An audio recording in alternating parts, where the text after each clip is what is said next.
What's been going on is full contact sport. From the time the cars roll off the truck until the checkered flag, Busch Grand National Racing is flat out all the way. I guess it's a tribute to the sport. You know, we keep getting more and more cars, more sponsors. The sport's growing. So follow us here on TNN. We know the way to victory lane, and we're headed there next. Of the Busch Series Grand National Division. Good afternoon, everybody, and welcome to Richmond. I'm Mike Joy. It's a beautiful day for racing, about 60 degrees, a little bit of a brisk breeze, but lots of sunshine for the folks here in the grandstand. 56 cars came to try to qualify for 34 spots, plus provisionals for this race, and that meant a lot of good cars went home. How good? Dale Earnhardt time trialed 45th and failed to qualify for the first time ever in this series, and so did Tommy Houston, the man whose incredible string of consecutive starts ends at 360. And some top cars had to use provisional spots as well. But first, let's go to the front row and meet the guys who'll start there. Here's Glenn Jarrett. Well, Mike, Robert Presley and David Green occupy Bob Uecker seats on the front row today. Presley qualified on the outside pole. Of course, he was on the pole last week, but David Green beat him by 1/100th of a second. First time Green's been on the pole in 3 years. Now, David, been a while since you started up front. Can you hold these guys off all day? Well, we sure hope so. You know, it's a good field. A lot of good cars went home, and Slim Jim Chevrolets ran awful good, and we're going to be a little conservative here at the start. We just need to be around. It hadn't been a good start for me this year, but we're going to turn around today. Well, keep your eye on him. He loves his sponsor, Penrose Sausages, but, man, he's hungry for a victory today. Now, somewhere way in the back there is my pal Randy Pemberton. Randy? We're way back here, 39th starting position, but we're here with Larry Pearson. Larry, you better not make this a habit. Last week you had to go home. What happened in qualifying? Well, we just didn't have a good setup, to be honest with you. We came up and we practiced. The car felt good, and we made a little change before qualifying, and evidently it wasn't the right move. But, you know, we made change back this morning and went out and ran practice, and we got one of the better cars now, so I'll just have to take my time and get up there as quick as I can. Okay, he's the two-time series champion in this division. For the record, he's on Goodyear tires. Mike? Thanks, Randy. The field pretty evenly split between Goodyear and Hoosier here at Richmond. Famous names at the front and the back of the field. We'll have more and get ready to drop the green flag on the Hardees Frisco 250 after that. Today's exclusive TNN coverage of the Hardees Frisco 250 from Richmond is brought to you by Smooth Busch Beer and Easy Drinkin' Busch Light. By Split Fire, the patented performance spark plug. It only costs more until you use it. And by the new La Quinta Inn. You're not staying at a hotel. You're staying with us. At Richmond International Raceway, 39 Busch Grand National drivers are set to roll off in the Hardees Frisco 250. We're just minutes away from starting this race. Joining me is former Winston Cup champ Darrell Waltrip. And Darrell, what do we look for in today's race? Well, Mike, as I looked at this field of cars, and one of the things that really jumped out at me was the diversity of where all the competitors have come from. There are 23 states, including Canada, represented in the field today, and it kind of made me wonder, where have all the good old boys gone? Well, there's a couple on the front row, but it gets pretty scattered from there back. In fact, the fast cars are scattered all the way through this field. Yeah, Mark Martin, I observed practice this morning. Mark Martin is by far and away probably the quickest car I caught in practice today, and he's starting 22nd. We have a camera in his car, so we'll be able to keep up with his progress, which I think will be interesting to see how he does. Also, the Hoosier Goodyear thing again this week. So we have a lot to watch today. Well, it'll be an anything-goes kind of race, we expect, that's for sure. Let's bring you up to speed on what's been happening in the first two races of the Busch Grand National Series. Here's the Haviland update. 1 week ago, the Busch Grand National Series had its second race of the season, the Goodwrench 200 in Rockingham. The black unsponsored number 99 of Robert Presley had the pole and held off Mark Martin in the early going. Lap 22, this multi-car pileup took out David Green, Dave Resendiz, and Dale Jarrett, and left Dale Earnhardt with a lot of damage to his Chevrolet. Earnhardt retired to the garage looking like this soon afterward. Martin's Winn-Dixie Ford took the lead from Robert Presley. He would lead 3 different times. Harry Gann in the Green Manheim Auctions number 7 would race Presley for the front spot. And how about this? In the blue car, Randy LaJoy. In white, Terry Labonte. Give a little, not take any. Joe Bessie got a close-up look at the TNN billboard in turn 3 and retired with damage to his car. They even crashed under the caution. Jim Bound got tipped into Mark Martin. Martin had to pit for repairs that dropped him out of the lead grouping. Old and new faces racing together. Mike Wallace with rookie Dennis Setzer, all in the top 10.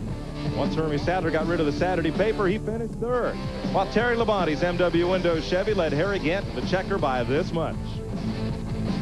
Terry Labonte holds the point lead over Robert Presley, Hermie Sadler, Tom Peck, and Chad Little.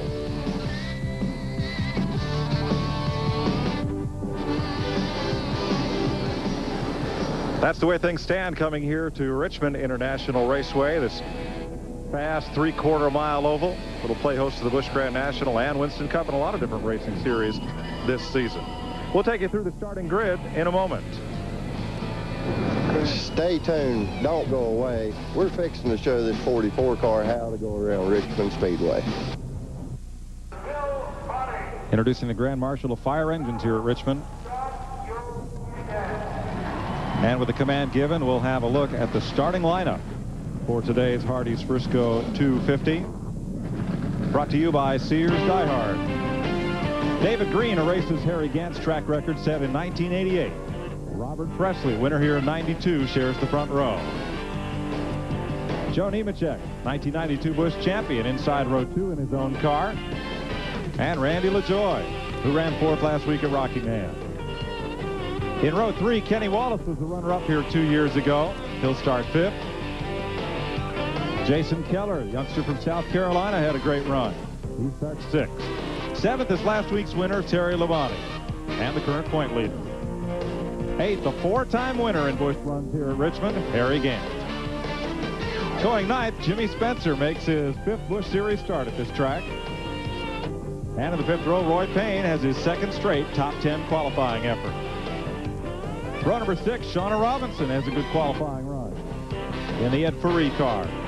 And Dave Rezendes makes his 8th start at Richmond. Row 7, Dennis Setzer finished 9th last week at Rockingham. And Elton Sawyer, who has 4 top 10 finishes here. Row number 8, Hermie Sadler is 3rd in the Busch Series points. And Ronald Cooper makes his first start here since 1990. Tim Fedua, the sophomore driver from Michigan, shares row number 9 with Randy Porter, who comes back after a hard lick into the Rockingham wall last week. Johnny Benson, the defending ASA champion, is in row 10, along with Joe Bessie, who finished 8th here last September. Row 11, Bobby Dotter was 6th here last year, and Mark Martin looks for his 3rd win in a row at Richmond. Row 12, Kirk Shelmerdine makes his 3rd start, and Stevie Reeves, USAC Midget champ. Randy McDonald from Canada in a new car, and Dirk Stevens from the NASCAR Northwest. Kevin LePage from Vermont, and Chad Little, 5th in the point standings. Ricky Craven, last year's point standing runner-up, and Mike Garvey, one of the rookie contenders. Doug Hebron, former modified standout, and Mike Wallace, who is 7th in points. Rodney Combs in the Richard Petty car, and Jim Bound makes his 5th start at Richmond. Tracy Leslie finished 2nd here last September, and Tom Peck 4th in the point. Used provisionals, so did Mike McLaughlin, the former modified champ, and Mike Stefanik makes his 2nd start of the season. Larry Pearson used the champion's provisional to take over starting spot number 39.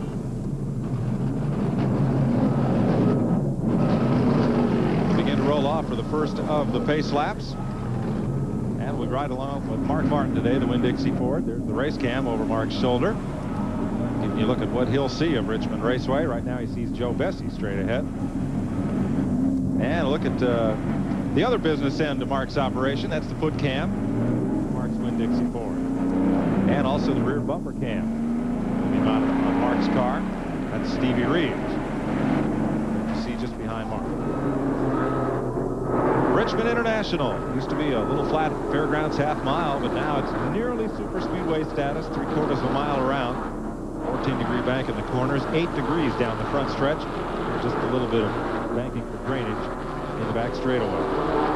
Today's tire roll in force. 4 right side tires can be changed, plus the 2 that are already on the car, and 1 set of left side tires. That's all they're allowed. Darryl, that'll be interesting because some of the teams in practice were reporting more wear on the left side than on the right. Yeah, that could be a problem for these guys today. They're going to have to take care of the tires. Some of those guys that are back in there are going to try to work hard to get to the front are really going to have to think about what they're doing to the tires on the car. Weather today, 56 degrees. A lot less humidity than we had this morning when the temperature was down, hovering around the freezing mark. But no snow to shovel here in Richmond, Virginia, unlike most of the north and even to the west of here, where they got clobbered once again. Yeah, it's going to be a beautiful day. 39 cars will start this race. It'll go 250 laps on the 3/4 mile. Mark Martin set the race record here last September. The first race run at this distance. This used to be a 200-lap event. Let's reemphasize that tire rule is under caution. That's what they can change for the caution periods. They can change as many tires under green as they wish. Tire management right now is a big factor on these smaller racetracks like Richmond, particularly with the tire wars going on. You know, everybody's coming now with Goodyear, Hoosier, both coming with the softest tire they can come with to get the most speed out of it. So tire management is another aspect of this race we've got to keep up with. Take an extra pace lap here. A bit of debris up in turn number 2. Of the 56 cars that came here, 36 were on Goodyear, 20 were on Hoosier. And that ratio stayed pretty constant for qualifying in that there are 26 Goodyear-mounted cars in the race and 13 on the Hoosier tires. And, you know, that's a big change, Mike, because in the past couple of races, it's been all Goodyear and only a couple of 3 cars on Hoosier. The balance is starting to come, and I think we'll see that as we get to some of the smaller racetracks. For more on tires, here's Glenn. Well, guys, I asked several of the pit crews, the crew chiefs down here, what they look for in tire wear. How long could they go on the tires? Some of them said as much as 70 laps. Some of them said 50 laps. Some of them said the tires went away after 20 laps. Not necessarily tire wear, but the left side tires start graining up, allows the car to push up in the racetrack, makes it feel like the tires are worn out. So they really don't know until they get going for a while. Also, we have a report that Larry Pearson has more problems. Not only not making the race, he also has a tire going down. I really expected to see him come down pit road, but maybe he doesn't know it yet. He was one of 5 drivers who used a provisional spot to get in this field. 4 provisionals plus 1 for a former Busch Series champion, not already qualified, and that's where Larry lines up in the Stanley Tools car. I might make an observation, Mike, that these cars are starting with very, very low air pressure. As little as air in the right side tires is 25 pounds and down to 17 or 18 in the left sides. That makes the car feel very, very funny for a lap or 2, giving a feeling, a false feeling sometime of a flat tire. So we'll have to wait and see for Larry, see what his situation is. Only 1 round of qualifying here, as at Rockingham, a measure instituted by NASCAR to help cut costs, but it has sent a lot of good cars home. Rockingham qualifying was 1 round, 1 lap. Here at Richmond, they had 2 laps of qualifying, but no second round. And we're off. Green flag. For 250 laps, it is Robert Presley assuming command as the field fans out into turn number 1. There's Mark Martin on the move. Next to Stevie Reeves in car number 60. Right now is when those tire pressures are low, and it's going to take a couple laps to get a little heat in the tires. But I tell you, I expect Robert to really pull off from the field right now. Presley in front, David Green in second, Joe Nemechek third, Randy LaJoy in 4th.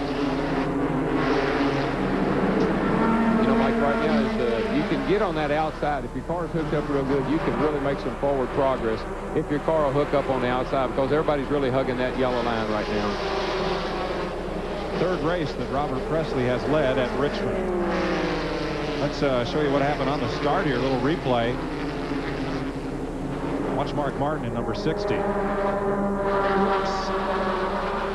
that could do some real damage to the front of that car. I don't know what happened. I'd say Joe Bessie missed a gear on the start of the race, but just for best I can tell, it didn't hurt Mark's car any. Mark Martin moving up to challenge the top 20. There's Bobby Goddard just ahead.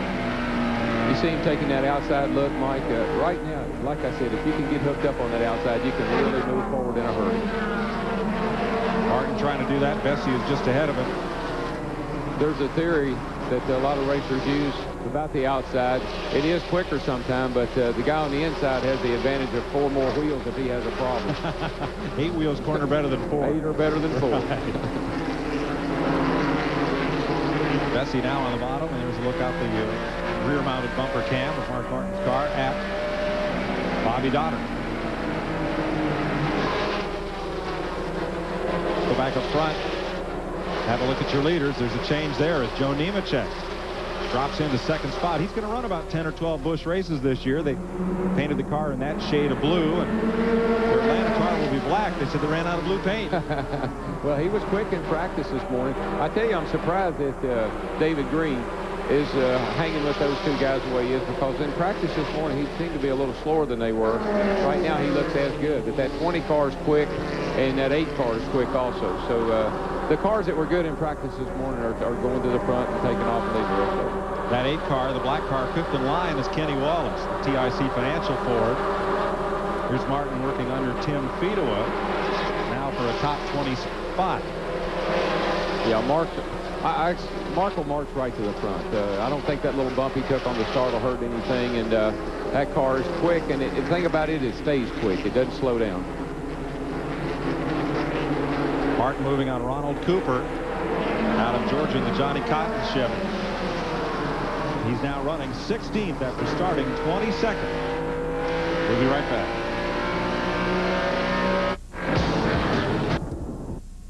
Welcome back to Richmond. New leader, Joe Nemechek, has moved out in front of Robert Presley. David Green in third. They're side by side for fourth on the right side of your screen. That's where Kenny Wallace has gotten underneath the Phenolube Ford of Randy LaJoie. Yeah, Kenny Wallace's car is really working good, and he's making steady progress right to the front. The two Hoosier cars are running first and second, and Nemechek was good this morning, and I think he must be a little bit better than Robert right now. Let's show you how Joe Nemechek got the lead. Turn 1. Yeah, you can take that low line. It's a D-shaped front straightaway, and if you can get off of turn 4 there, take that low line, you can take the guy's line away getting into turn 1 and make a nice clean pass. So out of turn 2, Nemechek the leader. Presley in second, Kenny Wallace now third, David Green in fourth, Randy LaJoie is fifth. And a real good run for Jason Keller, who started sixth, running right there, holding off Terry Labonte and Harry Gant. Single file, that pack heads down into turn 1 yet again. And it won't be very long, Mike, until over here on the backside of your picture, you're going to start seeing a little black car showing up. And it won't be number 3 either. No, Mark Martin's about a straightaway behind the leader. And he's battling Herbie Sadler for 15th. Let's take you back there. Now there's the front pack. There comes Mark on the outside right there. He's just picking them off one at a time and doing it in fine style. He's coming right on to the front. On past Roy Payne and Dave Resendiz. That's Resendiz on the left of your screen. How is Mark running? Let's check with Randy Pemberton. Guys, I did talk to him before the race, and he said he was going to take his time going up through the pack. The reason being, he's going to run this car next week.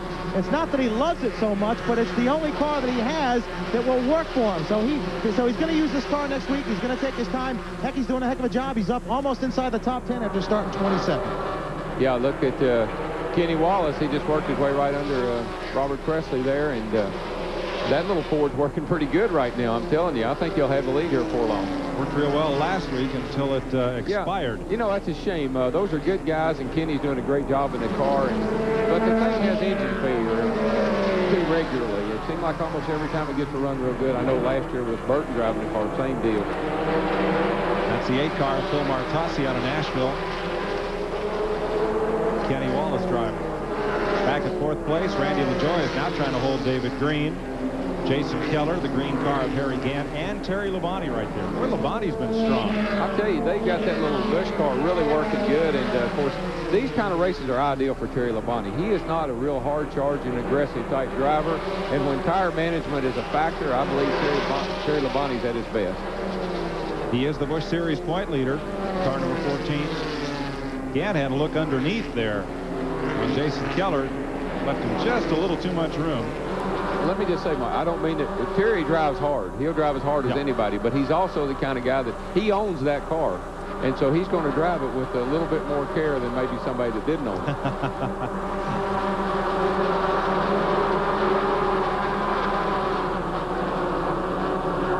Battle here for 4th place. And that kind of Harry Gant dipping to the inside there. Not this time. No, Harry's on Hoosier tires, and so far it looks like I've got a toss-up between the two tire companies, Goodyear and the Hoosier tires. Both tire companies seem to be doing about the same here right now.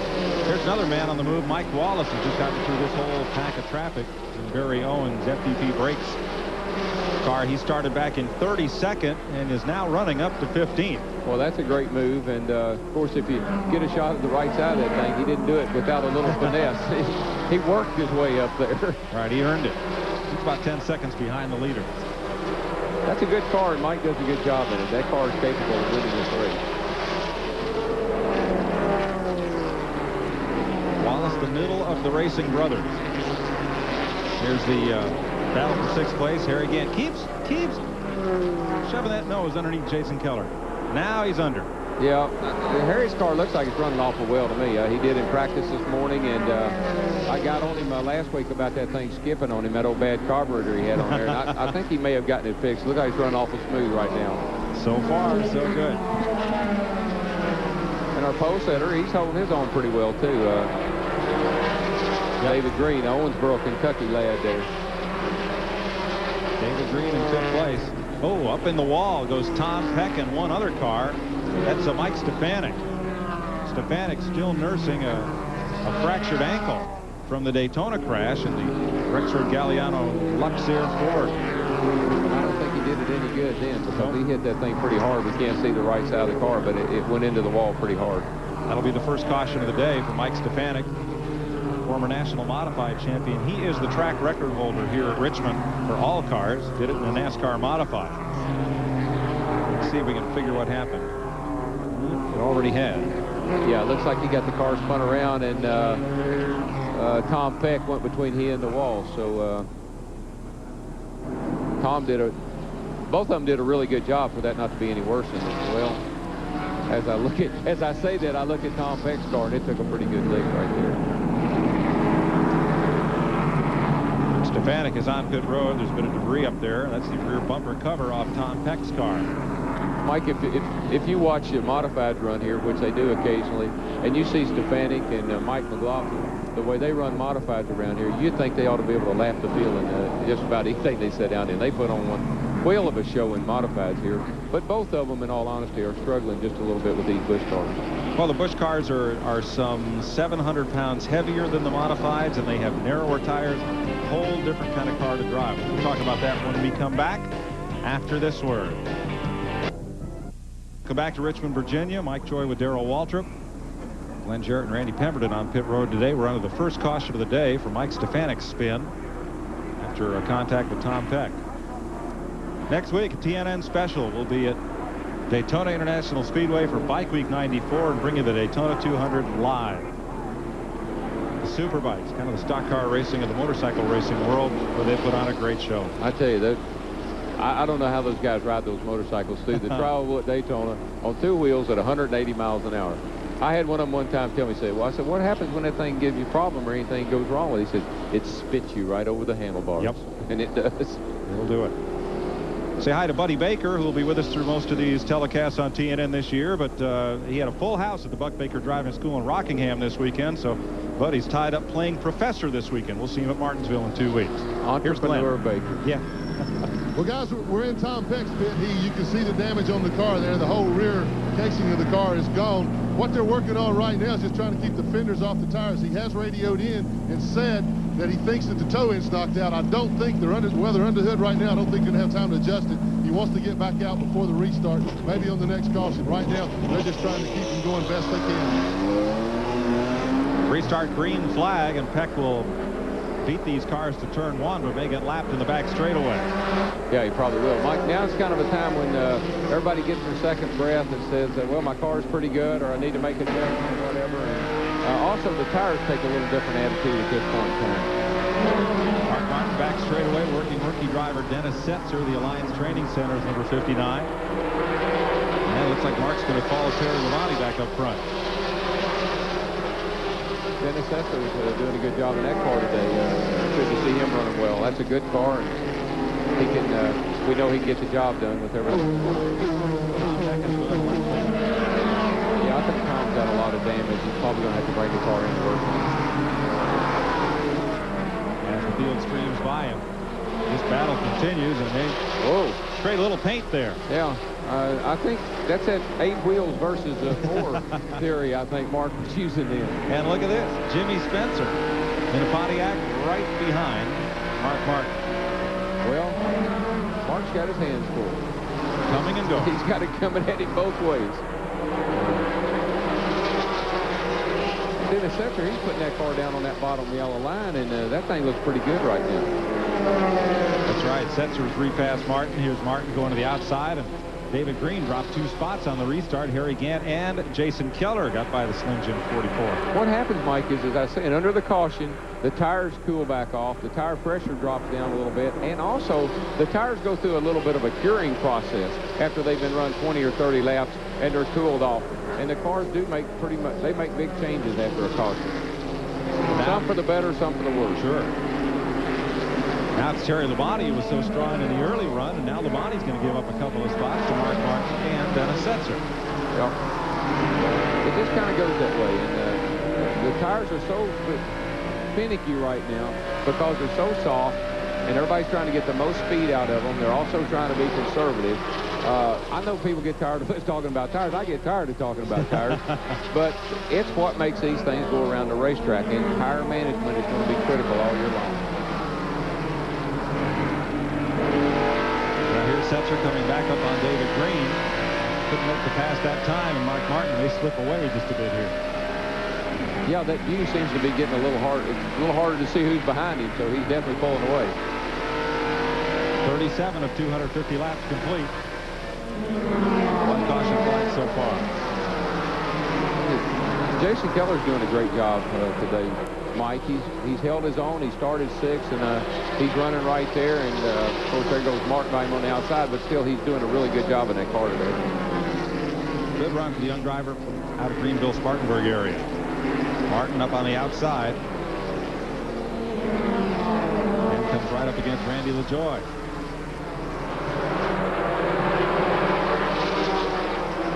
Doesn't waste any time. No, you know, that's the fun part about a car that really is handled well. You can drive it on the outside, you can drive it on the inside, and it just makes racing a lot of fun when you're driving a car like that. Of course, it makes it a headache for everybody else. I mean, they're not real happy to see this car run that well, but that car handles well, and Mark does a great job in it. You know, Mark owned that car. He started that team on his own the first part of last year and really didn't have a lot of success. The car ran pretty well, but didn't have a lot of success. Jack Roush took that team over, bought it from Mark, started to maintain that car, and the results speak for themselves. Yeah, every race they finished last year, they won. This battle is 4.5 seconds behind the leader, and it's Keller, 23 years old, up on the outside of Randy LaJoie. What's happening, Mike, is everybody tries to keep that car right on that yellow line. That's the fastest way around, but then that upper groove starts to work in. The cars will run a little quicker up there because they're running a little bit freer coming off the corner. They get a little bit more speed down the straightaway. And people are starting to recognize that. They saw Mark go around on the outside, and now other cars are trying that outside line and making passes. And like you said, the one thing you don't always have up on the outside is room. Yeah. Well, just up out of the groove there, up above the black marks on the racetrack, really pick up a lot of rubber and debris up there from these softer tires. They really throw a lot of loose rubber up there, and when they do, if you get out of the groove and in that stuff, you just about go straight into the wall. Watching this battle from 6th on back. As the race rolls on at Richmond, we asked Randy LaJoie about the success he's had this year and how tough it's been for him. Well, this is one hard division to break into. I'm just glad we've run up front in every single race we've been in. We've only been in 2 of them. We led both of them, Daytona and Rockingham. You know, I'm really looking forward to this year. I think we have a good shot at winning the championship. I just want to get a win under our belt right away here, hopefully here at Richmond, and go on. My buddy told me to buy him, that he put him in his vehicle and he got an increase in performance, and I tried it and it worked. TNN's exclusive coverage of the Hardees Frisco 250 is brought to you by Napa. We keep America running. We are under caution. Something let go on Doug Hevron's car, the Charlie Henderson Food Country USA machine, in a big way down at turn number 3. Second caution of the day. Ricky Craven's been on pit road. So has Bobby Dotter, Kurt Shelmerdine, Tom Peck, Rodney Combs, Larry Pearson, Johnny Benson, Joe Bessie have all been to the pit. So has Randy McDonald. But most of the leaders stayed out on the racetrack. Yeah, if they're going to use, 4 rights and 2 lefts, they're going to have to go a little further than this before they start putting tires in. So everybody's going to think about saving as much as they can. There's the former modified and super modified ace from Liverpool, New York. Boy, that thing went up in a ball of smoke. Fire flying out from under. Yeah, a lot of flames out from under the car. Doug looks okay. It's, well, let's meet him. Here's Randy. Boy, what happened out there? Just blow up? Yeah, we were just going along one by one, picking them off. You know, the car was really good. Food Country GTS, Mike Barrett Chevy was good. Chris Carrier just gave me an awesome car today, and we were kind of taking it easy, just picking them off one by one, and then going into turn 3, the motor just let go. So another short day, but there's other ones. Good luck next time. Got caught in a big wreck at Daytona early, didn't qualify at Rockingham, and here having a short day. You ever notice those upstate New York guys? They never say she blowed up. I don't quite understand that. Glenn Jarrett. Well, we're standing by with Gil Martin. And Gil, the car looks awfully good so far. I know you're concerned about tire wear. What are you telling Kenny? Well, right now I'm just telling him not to abuse the tires because the car is a little bit tight in the center of the corner. So we're trying to just take care of it enough to where the car will get off the corner good until about lap 80 or 90 when we come and get tires. All right, now, you've got a race driver out there that wants to win. He's real aggressive. He's got a real fast car. Will he really slow down when you tell him to?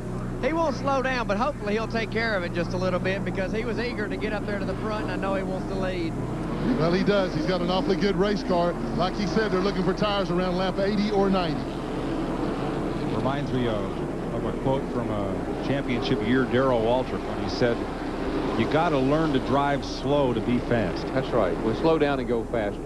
It's a theory that doesn't make any sense when it comes to racing, but it works. And this is one place where it works. These turns are big enough, and especially going into turn 1 with that tri-oval effect that you have, that swoop down into that corner, that you can overdrive the car, abuse the tires, and actually not go as fast if you'll back off early and get the car in there smooth and get back in the throttle and run up off the corner hard. That's really the key. And that may be a reason why some of these modified drivers are having a little trouble adapting, because they're used to just launching the car down into the corner.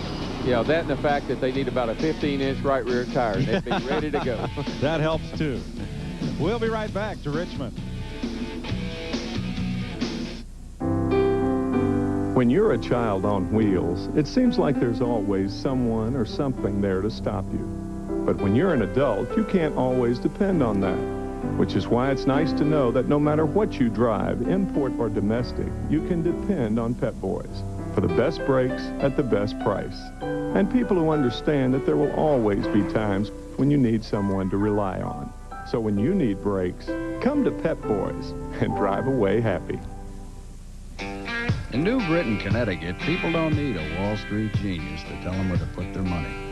After all, New Britain's the home of Stanley. And even a modest investment in Stanley tools, painting equipment, doors, and hardware can pay handsome dividends down the road.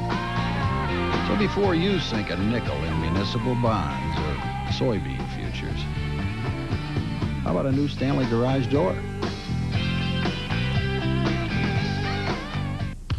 Sunday, only on TNN Motorsports. All the speed, all the power, all the drama. For up-to-the-minute motorsports news and information, turn to the leader. Race Day, with 2 live editions before and after all the day's racing events. From IndyCar to AMA to NASCAR, catch it on Race Day. Sunday, 11:30 a.m. and 8:30 p.m. Eastern, only on TNN Motorsports. Getting ready to go back to green here at Richmond in a lap or two. Here's the way they're running. Darrell Waltrip's got the radio. See if he can get a word here with Robert Presley. Yeah, Robert, this is DWTNN. Just checking in with you here, buddy. See how everything's going. We're in pretty good shape. We're just kind of sitting here going to follow Harry a little bit. Serve these tires and about 100 laps to go. We're going to see what we can do. Okay, is the car good for you right now? Loose, cushion, tight? What's it doing for you? We're just a little bit tight right now, but I think as the track gets a little slicker and a little more oil gets down, we're going to be about perfect halfway on. Okay, buddy, give her a good ride. We'll keep an eye on you. Robert Presley presently in 4th place. Behind Joe Nemechek, Kenny Wallace, Harry Gant. Right behind Presley comes Mark Martin, Jason Keller. The 59 car, the Alliance car, rookie Dennis Setzer, then David Green, Randy LaJoie, and Terry Labonte. That's the top 20. Advance Auto Parts, home of PDQ. Parts delivered quick. Looking at their aerial coverage today, and we'll get 1 lap to go here. You know, Mike, I love Robert Presley. He's sitting there, he's running 4th, and he was leading the race a little while ago. How's everything going? Oh, everything's just fine. I have no problem. Does he think we're maybe telling the whole world what's going on? Yeah. You think he might not tell us the truth? He looks like he is in real good shape. He's just one of those calm demeanor kind of guys that does his talking with his right foot in the steering wheel and doesn't let a whole lot bother him. And you have to admit, pretty smart too. Yeah. You notice he said, "I'm going to follow Harry." Yeah, we'll see. That's his new ride, you know. That's right, for next year. Here's Glenn. Well, Mike, Rodney Combs has pulled the black flag Pontiac behind the wall. Rodney, what happened? Well, it's broke the bolts off the balancer, Glenn. Something freak, probably don't happen to anybody all year long, but, you know, I guess this thing's trying to bite us, but it ain't going to get us down. This black flag French's car, 43 is going to win here shortly, so this just makes us more determined. It looks like we might be out for today, but we're going to come back and win. Okay, that's the story, Mike. Thanks, Glenn. We're back under green. Battle for 3rd. Harry Gant gets underneath Kenny Wallace. Didn't look like a lot of underneath was there. Let's make that 2nd place. 2nd place for Gant. Yeah, and there goes Robert trying to follow Harry, and Kenny's not going to get into the bottom. I don't think Kenny was up for that. Of course, that green car of Gant's is easy to see coming up on you. That's a beautiful car, isn't it? You and Baker like that paint job. It's in the mind of the beholder, you know. I've had a lot of good luck in a green car, but I never had a car that green. If you put that thing in the field, the cows will try to eat it.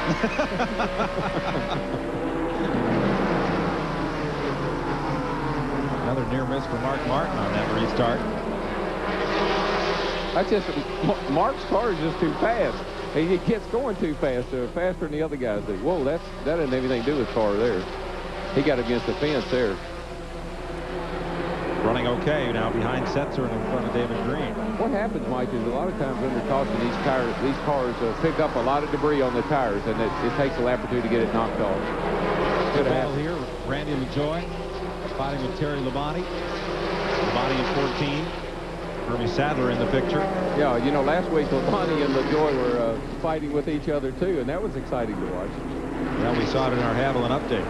It's 9th place at stake here. And they traded quite a bit of paint. LaJoie's drifting back just a little bit. I don't know if he's having trouble with his car, but he's drifting back just a tad here. That's Elton Sawyer, 38, the Ford credit card, right behind Resendiz. Yeah, that's one of my former employees. Bob Sutton owns that car. He and a friend of his, and of course Elton is a fine young man. He worked for Bill Davis on the 22 car for the last couple of years, and now he's got an opportunity to get back behind the wheel. He's doing a pretty darn good job.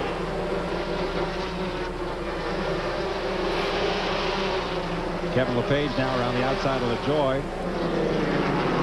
Continues to drift a little back here.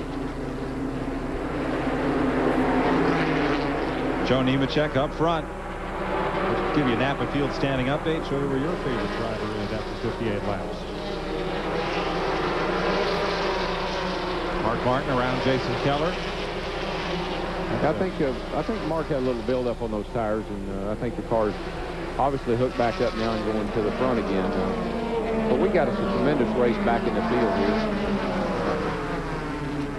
Several good runs here. Yeah, you know, right now is when the tires go through that period of transition to where they were real good to where they're not quite as good as they were to where in a few more laps they're not going to be good at all. And we're really going to see the complexion of this race change, I believe. Interesting to watch Keller here. The quarter panels of that car are blank. Dad Joe owns the car. It's a family operation. Here's another one. Dirk Stevens out of the Northwest started 26th, and he's climbed up to 8th place. That's an interesting young man. He runs out there in the Northwest Tour. I saw him race at Sears Point and also at Phoenix. A tremendously talented young man, and he's moved to North Carolina, and he's going to run that Busch car this year, and then he plans on moving up to Winston Cup next year. Looks like he's got a lot of potential. He's hired Rick Wren as a crew chief, and they're having a real good run here Pretty today. good go of it right now. Yeah.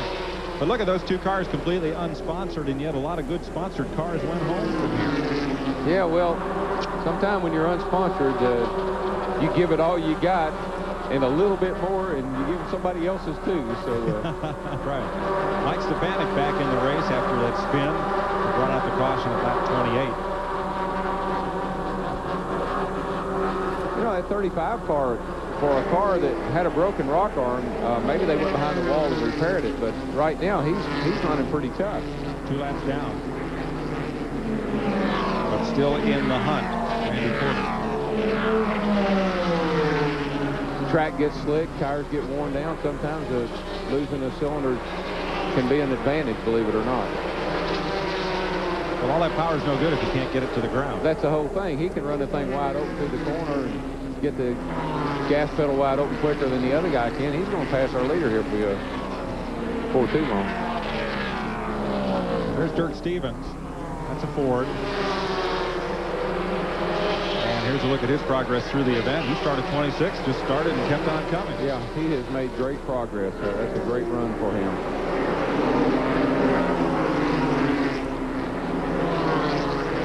It's funny when you see a car that plain, isn't it? Just a little 15 on the side of it and nothing else.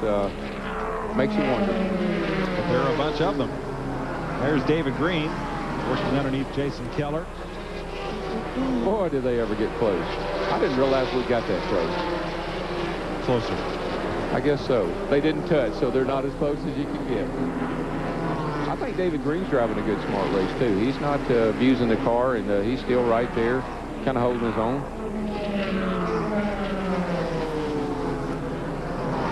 Dalton Sawyer just behind these two. And then Kevin LePage. Look at that green number 71 moving up. LePage just took a spot away from Terry Labonte. Now Mike Wallace is moving up on Labonte.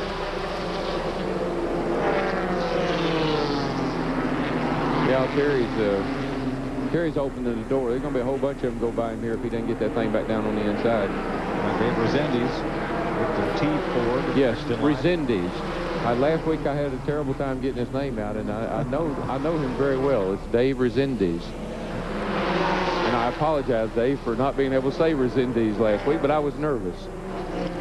And you were making me that way. Tim Fido moves up a notch, the Pro-Cal Ford, number 55. Another car looking for a major sponsor. Yeah, he's a good young kid, too, and a good, hard driver, and I think he'll find a sponsor. Lloyd Payne comes to pit road at 72 laps. 2 caution flags, and we're back under green here at Richmond, and we'll be right back. Nemechek leads. Harry Gant trying to work his way around Randy Porter, Randy McDonald, and Randy LaJoy. The 3 Randys have slipped to the tail end of the lead lap here. As Nemechek moves in. Well, lap traffic, but they're all racing for position. And LaJoy becomes the first of the lead pack cars anyway. To drift to the tail end. Tire wear? Yeah, I think so. This is right at that point where 75, 80 laps is what I was hearing in practice. The tires are worn out, and I don't know what everybody's going to do. Somebody's going to have to make a big gamble here and come in and put 4 on up under the green. Looks to me like. But that 15 car, buddy. Now he is moving on, and tire wear don't seem to be bothering him a bit. Now the 3rd place car, Nick Stevens out of Tumwater, Washington. Kenny Wallace, TIC Financial Ford battling him, and Mark Martin in sight. You know, I know we've got a couple of Chevrolets out front, but the Ford cars this year are impressive. They are all running well and doing it. They're pretty impressive with their 6-cylinder engines in their cars. This battle's 3.5 seconds behind the leader, and green flag pit stops are beginning. Jimmy Spencer's been in, and Randy LaJoy comes in. Here's Randy. Well, you guys want to know about tire wear. These tires just came off of Roy Payne's car. You can see the cord here. This is the right front. Now, there's speculation that this team could be running a little bit too much camber in this tire. Other than that, I talked to a Goodyear official. They say the tire is about had at about 75 laps. So this is the right front. You can see she's gone away, Darrell. Yeah, that's what we saw, even on the Cup cars, about 75 to 80 laps, and for some odd reason, the inside of the tire is wearing more than the outside of the tire. We played with camber this morning. It didn't seem to correct the problem, and once that happens, the car picks up a big push. In other words, you can't get the car to turn, and that's the cars that are going up the hill right now. Hermie Sadler, I think, well, the surface of that tire kind of looked like the surface of the moon, but like you say, once you push up the hill, then you start picking up the rubber that's already come off other people's cars, and it just chunks of it all over that tire. Yeah, you just lose grip. You got no traction, you got no grip, and you know, there's a factor in there. There's a point in there when it becomes dangerous, but by the time it gets down to that point, the driver knows it, and he knows he's got to come in like Terry Labonte's doing right now. Labonte and Hermie Sadler both on pit road. Here's Glenn. Guys, we're down in the garage area. Larry Pearson has pulled his car down here. You're looking up under the rear end of the car. They're changing the rear gear. There's only one reason you ever do that in the race. It burned out. The bad news is they borrowed the gear from somebody. Larry, just not a good weekend. No, last weekend wasn't any good, and this weekend didn't start out any better. But, you know, we didn't qualify. We had to take a provisional, and we made a lot of changes this morning. The car was running pretty good. I mean, a lot better than what it has been. We moved up through the field a little bit. That burned rear and burned up in the thing, so I don't know what we're going to have to do to shake this money, you know, shake this monkey off our back. But, you know, maybe, hopefully people from Stanley will stand behind us. This is a good team. They'll get things turned around. Better luck next week, Larry. Yeah, they're going to run the whole season.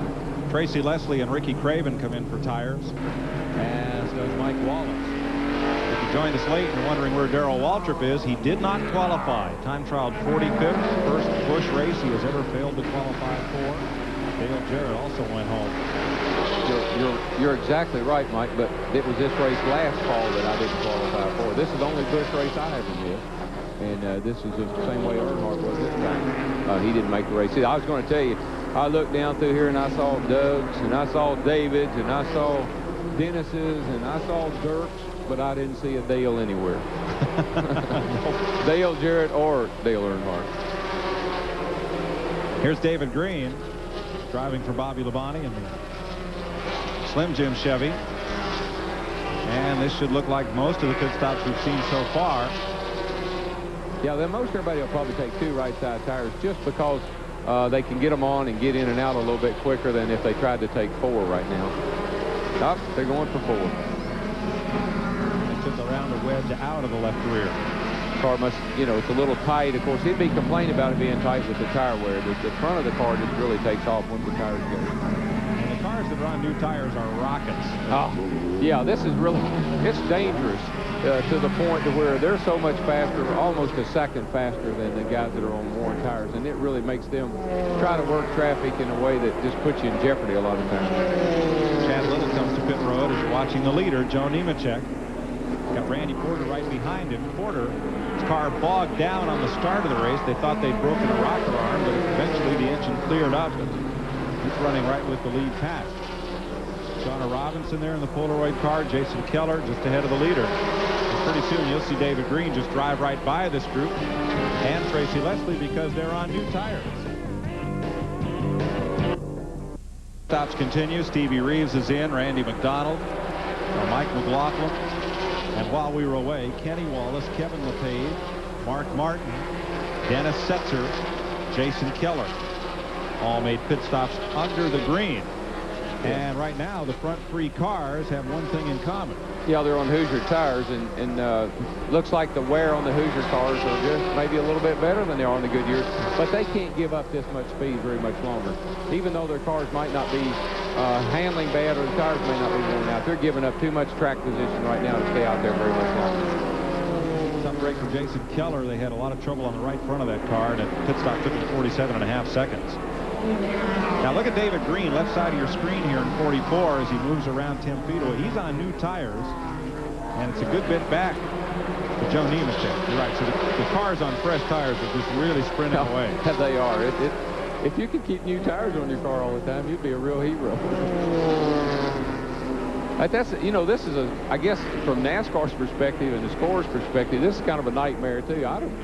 If we didn't have all these computers and everybody up here helping us keep up with who's doing what, well, these green flag pit stops, man, it's hard to know who's leading and who's running where. Dave Rezendes is on pit road, and Mike Stefanik has taken his car behind the wall. You know, Dirk Stevens, he's moved up to second place.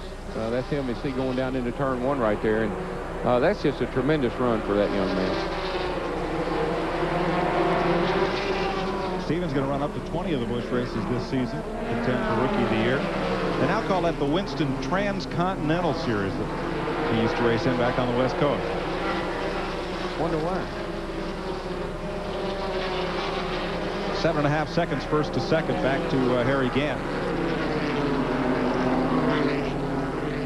Joe Nemechek, Dirk Stevens, Harry Gant. Now Stevens, is 7.5 seconds behind Nemechek. Here comes the leader. Joe Nemechek, graduate of the Busch Grand National Series, going to run 10 or a dozen races there this year. We'll be here, we'll be at Atlanta, and now we'll be in front of Glenn Jarrett for his pit stop. Well, Mike, he stretched this thing a long way. He went 100 laps and was still running pretty doggone good. As you said, Darrell, he is on Hoosier tires. This will be, right now, they're just looking at the 2-tire stock. That's all they're going to do for the right sides. Now they are coming around for the left sides. They do have the ratchet wrench out here. Looks like they wanted to make the chassis adjustment. They haven't done that yet. They're working on the tires right now. Everything's going pretty smoothly so far. A little bit longer stop than they'd like under green, but those 4 fresh Hoosier tires will really set him sailing. No chassis adjustment. He's down and away. 29.1 seconds. Not bad under green. Bobby Dotter, Tim Fedowa, Mike Garvey are in. Dirk Stevens is getting serviced at the turn 4 end of pit road, and the 99 coming in is Robert Presley, who looked like there's Gant going fast on the pit lane. Presley looked like he wanted to come in a lap ago, and yeah, he missed pit lane, Mike. He came down there a little too hot. He hit that little bit of stay dry and debris there, and he almost hit the end of that wall, and he had to go around again, so that's going to hurt him. 4 tire change for Dirk Stevens. Here's Harry Gant. Randy. Well, it's 2 right sides so far for Harry Gant. He wants 1 round of wedge out. The 4 Hoosiers going on. Just to give you an idea of how long this car has slowed down up to lap 100. He was running about 22.60 to 23 seconds. Now he's down to about 24.80 before he pitted there. Thanks, Randy. Roy Payne is in for his second stop. Dirk Stevens, 37.8 seconds. Now, these pit stops are much slower than in Winston Cup racing because they're only allowed 2 air wrenches in the pit. So the crewman who changes the right side tires comes over. The left sides aren't already off. He's got to do the whole thing himself. Yeah, their pit stops are a little bit slower. Plus, they're not accustomed to making 4 tire changes like the Winston Cup regulars are. So a number of things happen here. The Hoosier cars were able to go 100 laps, where the Goodyear cars could only go 75 or 80 laps. So from tires perspective, that puts the Hoosier cars in a much better shape. They're going to have more tires at the end of the race, and that's going to have a big impact on the race. Joe Bessie is on Hoosiers. He is the race leader. He stopped on lap 53 under the caution, so those cars that stopped in are now rising to the front. Jimmy Spencer, just 2 cars back, was one of those. Bessie has Delco battery on the car today, but really needs some help. He needs a full season sponsor, or they're not going to be able to continue perhaps past Atlanta. The young driver from Maine was really a force to be reckoned with the latter half of last season. Yeah, he was awesome at Rockingham and then at Atlanta. He could have easily won either one of those 2 races, and has really done a great job with the limited amount of funds he's had to work with. Runs his own race team, and they badly need a sponsor to be able to continue. That's an up-front running team. 107 laps complete here at Richmond of 250. We'll be right back.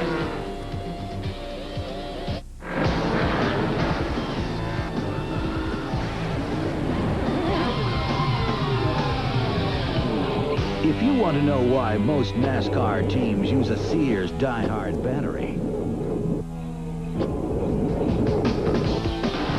just ask a guy who didn't use a Die-Hard. Die-Hard, the official battery of NASCAR. For more power when you need it most. Performance. Every element on the track is matched by one off the track. Off the track and into the high-performance furnace systems of Luxair. Speed is matched by high efficiency, protection by strong warranty, handling by quiet operation, and power by warm Luxair comfort. Winners in performance, number one in comfort, Luxair. A reason for loving every season. Every do-it-yourselfer has a special place that's all theirs. To complete yours, check out the National Hardware Sale at Sears. A Craftsman 75-piece mechanics tool set with 3 quick-release ratchets, only $59.99. For only $19.99, pick up your choice. A Craftsman 4-piece plier set, 10-piece wrench set, or 18-piece screwdriver set. And for only $299.98, get this 13-drawer Craftsman Pro Chest and cabinet. And there's a lot more.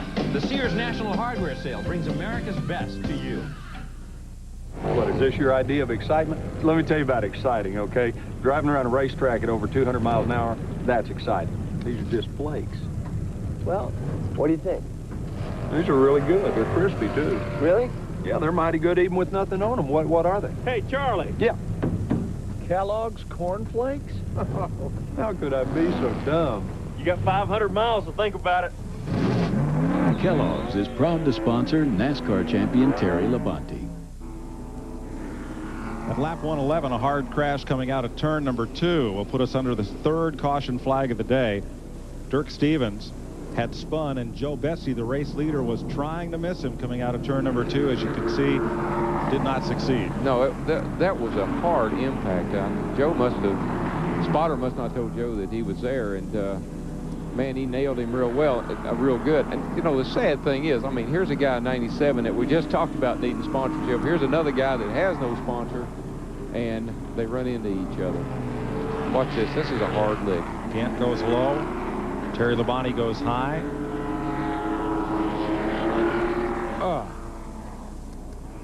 You know, Dirk, it looked like it put the car in gear to back up, Darrell. I think he may have. I think he must have got the car cranked, and it was trying to get the thing backed up out of the way. But Joe looked like he should have been going to the outside, and it looked like spotter maybe told him that the car was moving, and he took the wrong line. Not sure if there was a car. No, there was nobody next to him. No, that's a hard lick. I mean, he hit him running wide open. Well, several cars, you know, got out of shape, but nobody seemed to have a problem until Bessie come around there, and then he just nailed it. Bessie was the race leader, and I'm sure he was trying to get back to the line and keep a number of those cars a lap down.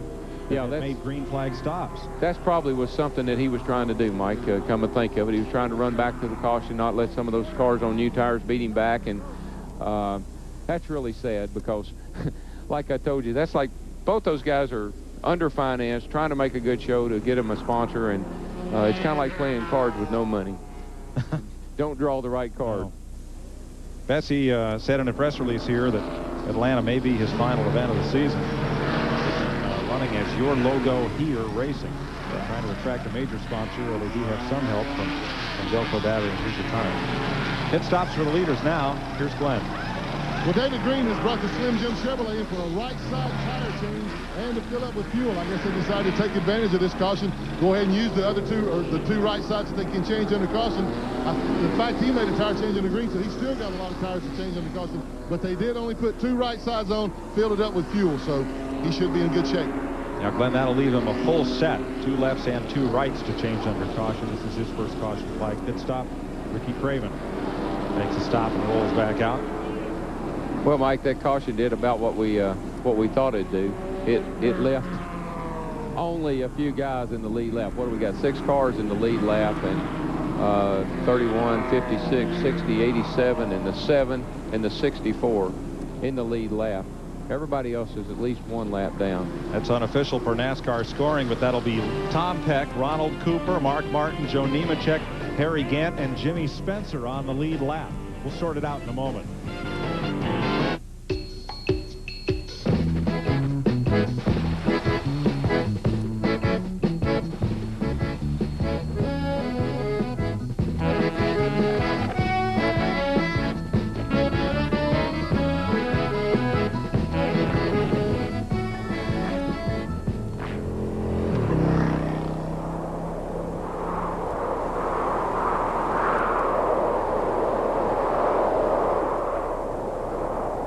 Napa, we're the most complete source for auto parts, and all Napa parts are backed by a nationwide warranty program. No wonder more Americans trust Napa to keep their vehicles running.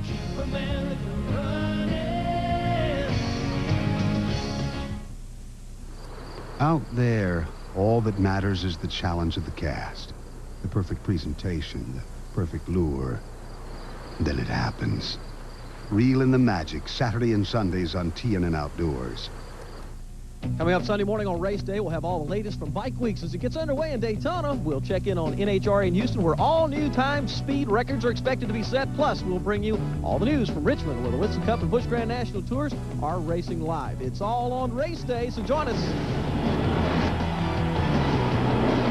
Race Day, the latest news from the world of motorsports, brought to you live, 11:30 a.m. and 8:30 p.m. Eastern, only on TNN Motorsports. Highway transportation for TNN provided by Cedar Ridge RV Center, Branchville, New Jersey, featuring Winnebago Motorhomes.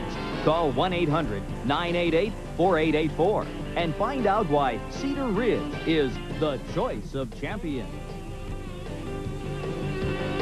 They're cleaning up in turn 2 and got a little bit of confusion as to position of the pace car and some of the drivers who are on the tail end of the lead lap. The leader crashed, Joe Bessie, as part of this caution. The new leader, Tom Peck, trying to sort this out here in a moment. 2 weeks from today, no, 2 weeks from tomorrow, we'll be at Martinsville, Virginia. Sunday, March 20th, the Miller Genuine Draft 500 to bring you the Busch Grand National action there. At the Clay Earls beautiful short track that thinks it's a super speedway. And why not? A beautiful place to go racing, or feed the ducks, or tend the shrubs, or whatever there is to do. You know, Mike, is always one of my favorite places to race because it's surrounded by grandstand, and you feel like when you take the green flag or you drive off into just a pool of people. They just seem like they're right out on the racetrack with you, and it's one of the best short tracks in the country. Great place to watch a race too if you happen to be around the South Central Virginia area. Let's get a recap on a couple of the drivers who were involved in that incident. Here's Randy. Well, we saw both Joe Bessie and Dirk walk into the medical center. They both appeared okay. We'll try and get a word with them, but as far as their injuries go, they don't look like they're in any trouble, guys. Thanks, Randy. Here's the man scoring, saying is the leader, Tom Peck, in the Steve Grissom Channel Lock Chevy. You know, poor old Tom, I mean, he got the thing beat all up there on the start of the race, and we thought he was probably out of the race, and here he finds himself leading. So you never know how these things are going to go. Harry Gant's been in and out of the pit 2 or 3 times making some pretty radical chassis adjustments. 2 or 3 rounds down right rear, 2 or 3 rounds up left rear. He must have a pretty serious push. And then Assessor's been in the pit here for quite a while. So this caution is certainly shaking things up. Yeah, there may be as few as 4 cars on the lead lap because of all the pitting under green. Here's Glenn. Well, Darrell mentioned that Dennis Setzer is in the pits. He had a really good run going, but they've got a problem with the engine. It seems that the ceramic portion of one of the spark plugs is broken off, and they're having a heck of a time getting the plug out. So he has lost a couple of laps sitting here on pit road under caution. Looks like he may lose a few more. They're not ready anytime soon to put the car down. Tough break for Dennis. He had an awfully good run going. He had one of the fastest cars here all during practice. It was running up in the top of the field, so better luck next week for Dennis. Glenn NASCAR is checking some of the scorecards, but as we have it, Tom Peck, Ronald Cooper, Mark Martin, and Joe Nemechek on the tail end of the lead lap. Then Chad Little, Kenny Wallace, Mike Wallace, Elton Sawyer. Go back to where are we? We're Richmond, yeah. I keep wanting to say Martinsville. Well, we'll be in Martinsville in a couple of weeks. The way this race is going, Darrell, I kind of wish I was there. Caution messes up everything. Here's what happened. There's Dirk Stevens' car being hauled off. He is okay. Took the trip to the care center. Tom Peck was involved in the first caution of the day. Mike Stepanek spun and got into Tom Peck. The two of them crashed at turn 2, and Tom pitted under that caution at lap 28. He has not pitted since. And at the time of the caution flag, there were only 2 cars left on the track that had not pitted under green. Peck was one of those. Ronald Cooper was the other. And so those cars are on the lead lap. Here's Randy. Well, guys, for years we've been saying the Winston Cup Series is the most competitive form of motorsports in the world. But lately, the Busch Series has been pushing them for top billing. We've talked about how many cars are here this weekend. It's tough to qualify. No, this is so competitive now, it's unreal. The Busch Series is just like Winston Cup. Probably even tougher because we're getting 60, 70 cars to every race here now.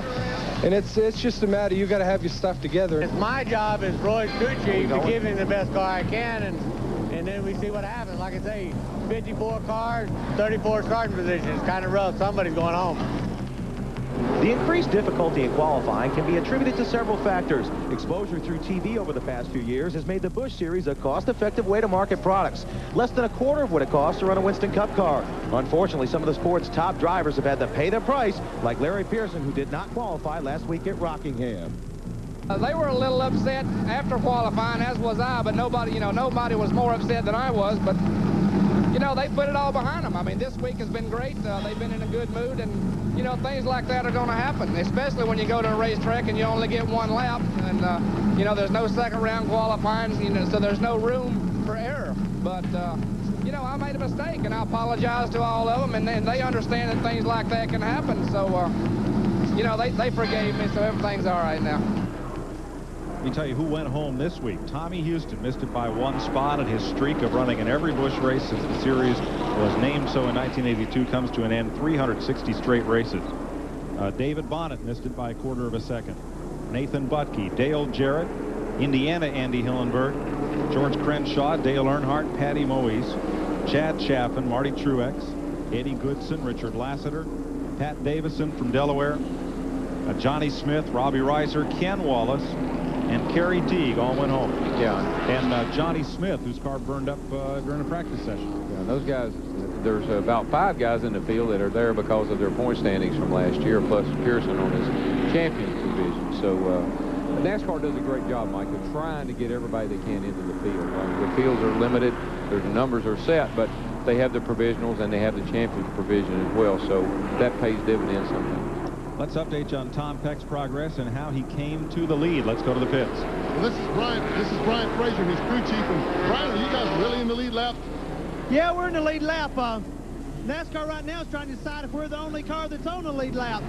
We got in that wreck, and then about lap 50, we come in our caution and got 4 tires because the car was, after the little wreck, wasn't real good. Excuse me. We got the tires were pretty good, and then we went back out. And everybody else had to fit under the green, but we think the wreck may have helped the car a little bit. So we believe we're on. They're trying to decide right now if we're the only car on the lead lap or not. Boy, what a turn of events that would be.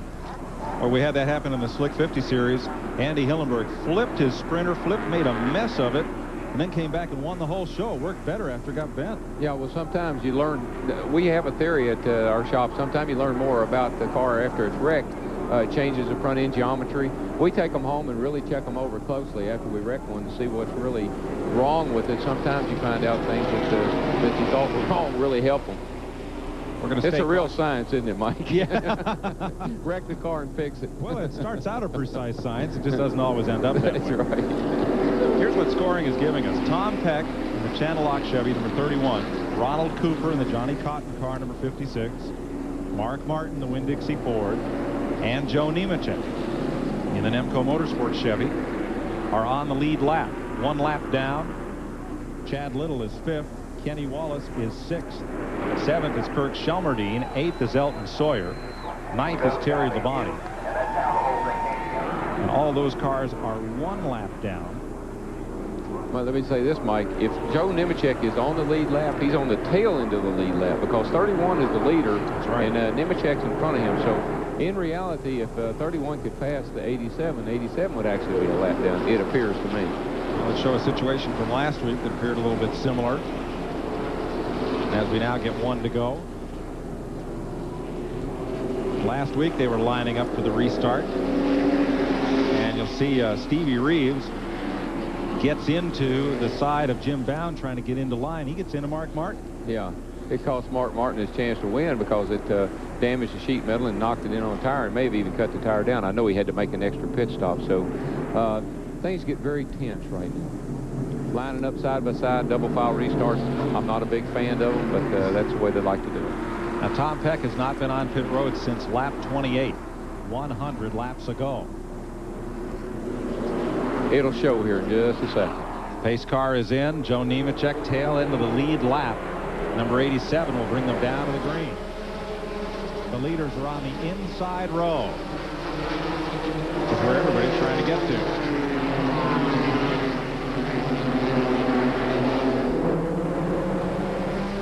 Bunches up there. Tom Peck is not fast down the back straightaway, and he's coming to the pits. Yeah, he had to. He can't race those guys when they got 4 tires and he has 9. So Peck will give up the lead. Oh. Jimmy Spencer scoots up the racetrack in 4. Kenny Wallace fighting his way up from the back. Kenny Wallace and Mike Wallace, the Wallace boys, they got together coming off of turn 4 there and really turned their car sideways, but both of them did a great job of hanging on to it. Here's Glenn in the Tom Peck pit. Coming in for a 4-tire change. Brian Frazier wouldn't tell me that a while ago because he didn't want to tip anything off to anybody might be listening in. If they are going to change 4 tires, remember he's already stopped under the caution, so he's out of 3 tire changes now. He had to stop under the green to be able to change all 4 tires, and you're exactly right, Mike. He couldn't race those guys with the fresh rubber on, so they took advantage of coming in right after the green flag came out. They're going to get him down in the way here pretty quickly. That's all they got now. He's out of here. Pretty good pit stop.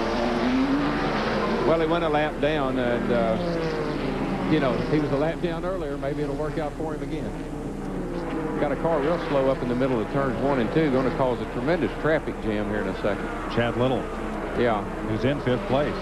Something happened to that car up in the middle of the turn up there, and he just lost power. I think he also was out of tires. Stopped on that early caution and hadn't been in since, Darrell. He's got a flat, we're told. Yeah, something happened to him. He just all of a sudden just slowed way down, and cars were going by him on both sides. Everybody did a great job of getting around him. And Ronald Cooper becomes the race leader. It's been several years since he ran a Busch Series season. And there he is at Johnny Cotton Sportswear. Cooper's only Busch Series win, May 1989, Lanier Raceway. Across from the street from Road Atlantic in Gainesville, Georgia. He led the final 66 laps to beat Rob Moroso that day. He's in car 56. I'm totally confused, Mike. Oh, we got a car going high here in the corner, guys. Up 3 and 4. That'll be Stevie Reeves. Just ticks the wall and keeps on. We more than ticked it. Yeah. Clabber Girl baking powder. That's the Holman family out of Indianapolis. Well, he just clabbered that old girl. I think we used that line last week. You've been waiting. I didn't mean to use that. No, you've been waiting. You've been waiting for a week and a half to use that. Maybe I was wanting to use it. That's what it was. Yep.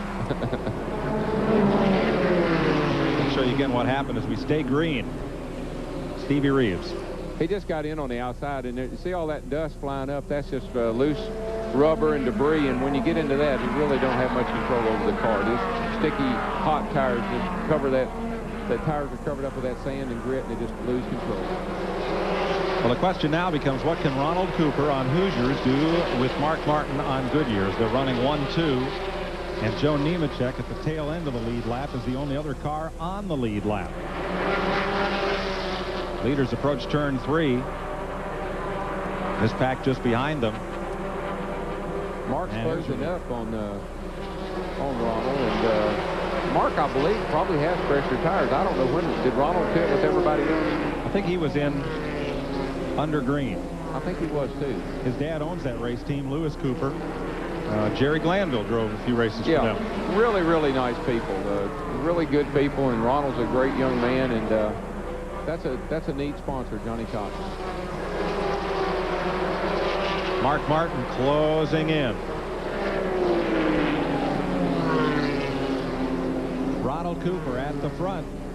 But Ronald has returning to the Busch Series after a couple of years off. Been tougher than you expected. It's about what I expected. You know, this series always been tough. You got the best of the Winston Cup guys, the best of the Busch guys, so it's pretty tough.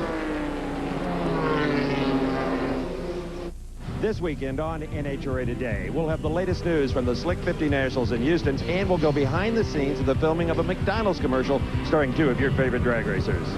NHRA Today, Saturdays and Sundays only on TNN Motorsports.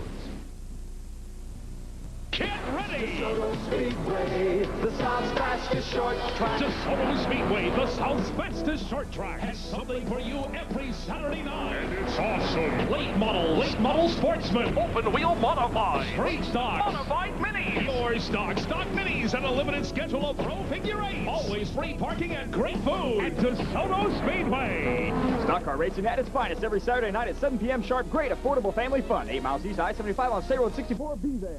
Back in front, passing Ronald Cooper. And let's show you that pass for the lead. Yeah, Ronald just got a little bit high there in 3 and 4. And old Mark, he just put that thing right on the bottom and drove right under him, and he is also proceeding to drive right on the way from him. Mark has a little bit fresher tires than Ronald does right now. Ronald Cooper made his pit stop at lap 111 and took on 4 tires. That means that all he has left to put on that car under caution are 2 right side tires per the tire rule today.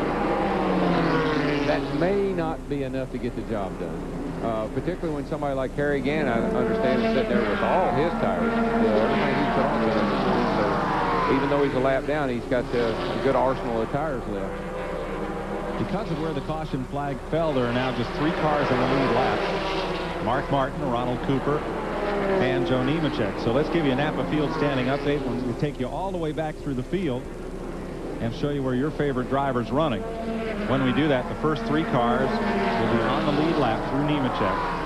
Now, beginning with Terry Labonte, all these cars are 1 lap down, as you see on the lower right of your screen, all the way back through 19th place. These are cars that were on the lead lap, but the caution flag came out just before the last couple of cars had pitted under green at the end of that sequence. And that put all of these good running cars 1 lap down. And Bobby Dotter is 2 laps down. And there's a group of those cars back to about 27th place. It certainly did change the complexion of this race. Yeah, it really did, Mike. And the thing that's going to really make the outcome of this race or have an effect on the outcome of this race is who's got tires and who doesn't. And some of these guys have got 2 right sides left. Some guys have a set of rights and a set of lefts left. The guy that can come in here with 100 laps or less to go and put 4 tires on is just about assured of winning this race. Battle here, Darrell, is for 6th place. Elton Sawyer in 38, the Ford Red Carpet Lease Thunderbird. What if they own their race cars or they lease them? Well, that's Ford Motor Credit has something to do with that car, so maybe they just rent them. I don't know. I bet they get good terms. They got a good one today. They ought to keep that one if they are leasing it, because it's a pretty good one. It's running very well. Randy LaJoie at the outside with his 4th position for 6th place. I got to believe Elton's pretty happy with his run today. Qualified very well, and he's very competitive. He's in the top 10 and doing a real good job. And that's a good job for a young man that's been out of the race car for a couple of years. Yes. Nice aerial shot from our helicopter. And also from that top 10, we'll mention Mike McLaughlin's up there after starting in the last row after using a provisional 1 lap down. This is a tight little battle right here. We got Hermie and Hermie's 9th in the 25 car. We got Hermie, we got Kenny, and here comes another Wallace, and we got Cravens, and we got Harry Gann, and they're having a whale of a battle. It's Stefanik, or Mike McLaughlin, not Mike Laughlin. He builds cars. Yeah. It's I keep getting that in Jimmy Spencer's new car. Yeah, I do too. I think it was 64 or 34. Just like Phil said. McLaughlin started last row, and he's right up there battling 1 lap down. He's in 12th place. Which is he's doing a good job, because they had a hard time getting that car up to speed, and so he's doing a great job to be able to run as well as he is. Johnny Benson up there in the top groove in the Staff America Chevy 74. He just picked the wrong line. It's kind of like being out on the interstate out here when the race is over with, and you get in one line and you don't go anywhere, and you jump over the other and you don't go anywhere. And he can't pick the right line right now. He's having a hard time figuring out which to be on the inside or the outside. Now Bobby Dotter up there in the higher groove, he is 2 laps down in 08 DeWalt Tools car. So he's running with this pack, but again, he got a bit out of sequence. These cars are all running pretty well right now. I don't think they're not setting the world on fire because of the tire situation, but by the same token, they all look like they're pretty comfortable, and everybody's handling pretty well. They're able to move inside, outside, and race each other without making a lot of contact. Still a ways to go as we watch from the helicopter. 95 laps left to run here. And again, the field's shaken out by a caution flag that appeared right near the end of a green flag pit stop sequence. It's Harry Gant in that bright green. You can't miss that green car. Cows haven't eaten it yet. Do not adjust your set. You know, Mike, the tough thing now is you hear these guys at the beginning of the race say they're going to take it easy and save their tires. Well, you get behind, you get a lap down, and you can't take it easy and save your tires. You got to run hard to try to get that lap back, and the tires go off the car that much quicker. So it puts the guys in a real dilemma. When the race was going along like it was, everybody in the lead lap and taking care of their tires and kind of waiting for each other to pit, wasn't any problem. Once the thing changed the way it did, you get a lap down, you got to use a different strategy. Mike McLaughlin doing a good job of protecting the bottom against Harry Gant as they race for 12th. As you watch from our Advance Auto Parts helicopter mounted camera, home of PDQ, parts delivered quick. That's Advance. You get a good feel for how much arch or how much turn is in that front straightaway with that shot right there. You can really see those cars kind of looping down into turn one. Kind of like a mini Michigan. Yeah, a little bit like that. Let's go up to 8th place where Mike Wallace battles Tracy Leslie and Kenny Wallace. Hello.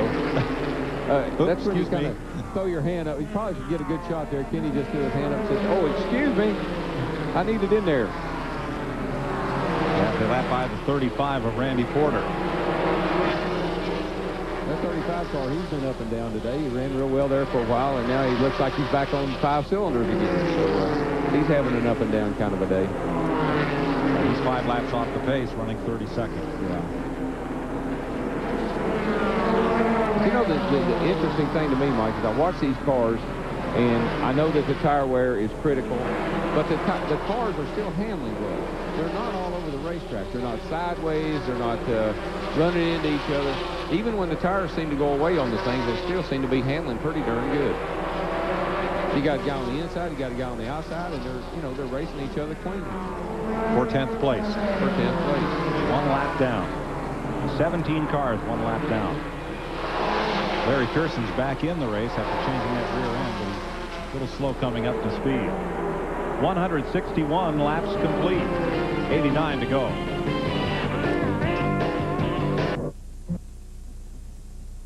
75 laps to go. That's Randy LaJoy at the front of the pack, and here's Setzer coming in for right side tires. Hey, Elton Sawyer just flew through that pack. This is Setzer's 3rd green flag pit stop. He didn't make the pit stop over with not looking, did he? Elton? Yeah. No, I don't think so. He just drove past that pack. Now here's Gant coming up behind Kenny Wallace, Randy LaJoy, and Kevin LePage, the Vermont Teddy Bear car. Yeah, I like this one. Teddy bears. And Jessica liked that teddy bear. Jessica and Sarah Caitlin love their teddy bears. He's a nice young man. He came over and thanked me for mentioning his sponsor last week. And he's a nice young man. Does a good job. It's a good sponsor. To answer your question, Elton Sawyer last pitted at lap 108 under green, 3 laps before the caution. Wow. And that's why he's a lap down. Pitting under green, and then the caution came out before everybody had hit. From a scoring standpoint, it didn't help that the caution involved the leader. Trouble in 1, Mike Wallace. Something let go. A lot of smoke from that car before it got in the wall, and oil all over the track. Randy LaJoy got up in it. And there's one other car, I think that's Randy McDonald. Kurt Shammerdane. Yeah, drove around it. They oiled down that first turn pretty good. Filled up the whole cockpit. Well, the benefactor of this, and I've been keeping an eye on him, is Joe Nemechek. He was out in front of Mark Martin and Jimmy Spencer up in the wall out of 4 here, Darrell. Got up there and scraped it. But you're right, Nemechek will be able to come around. Oops, Randy LaJoy. Wow. Now, that's a little more spoiler than you'd want. Yeah. Yeah, he's got the whole back glass up in the air.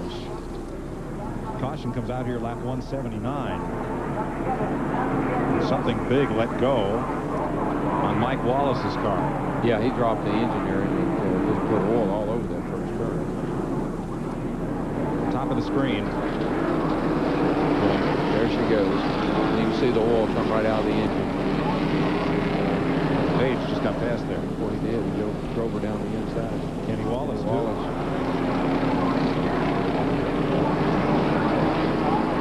guys that say that slow, what do you call those, pirouettes? Mm-hmm. I heard that on TV before.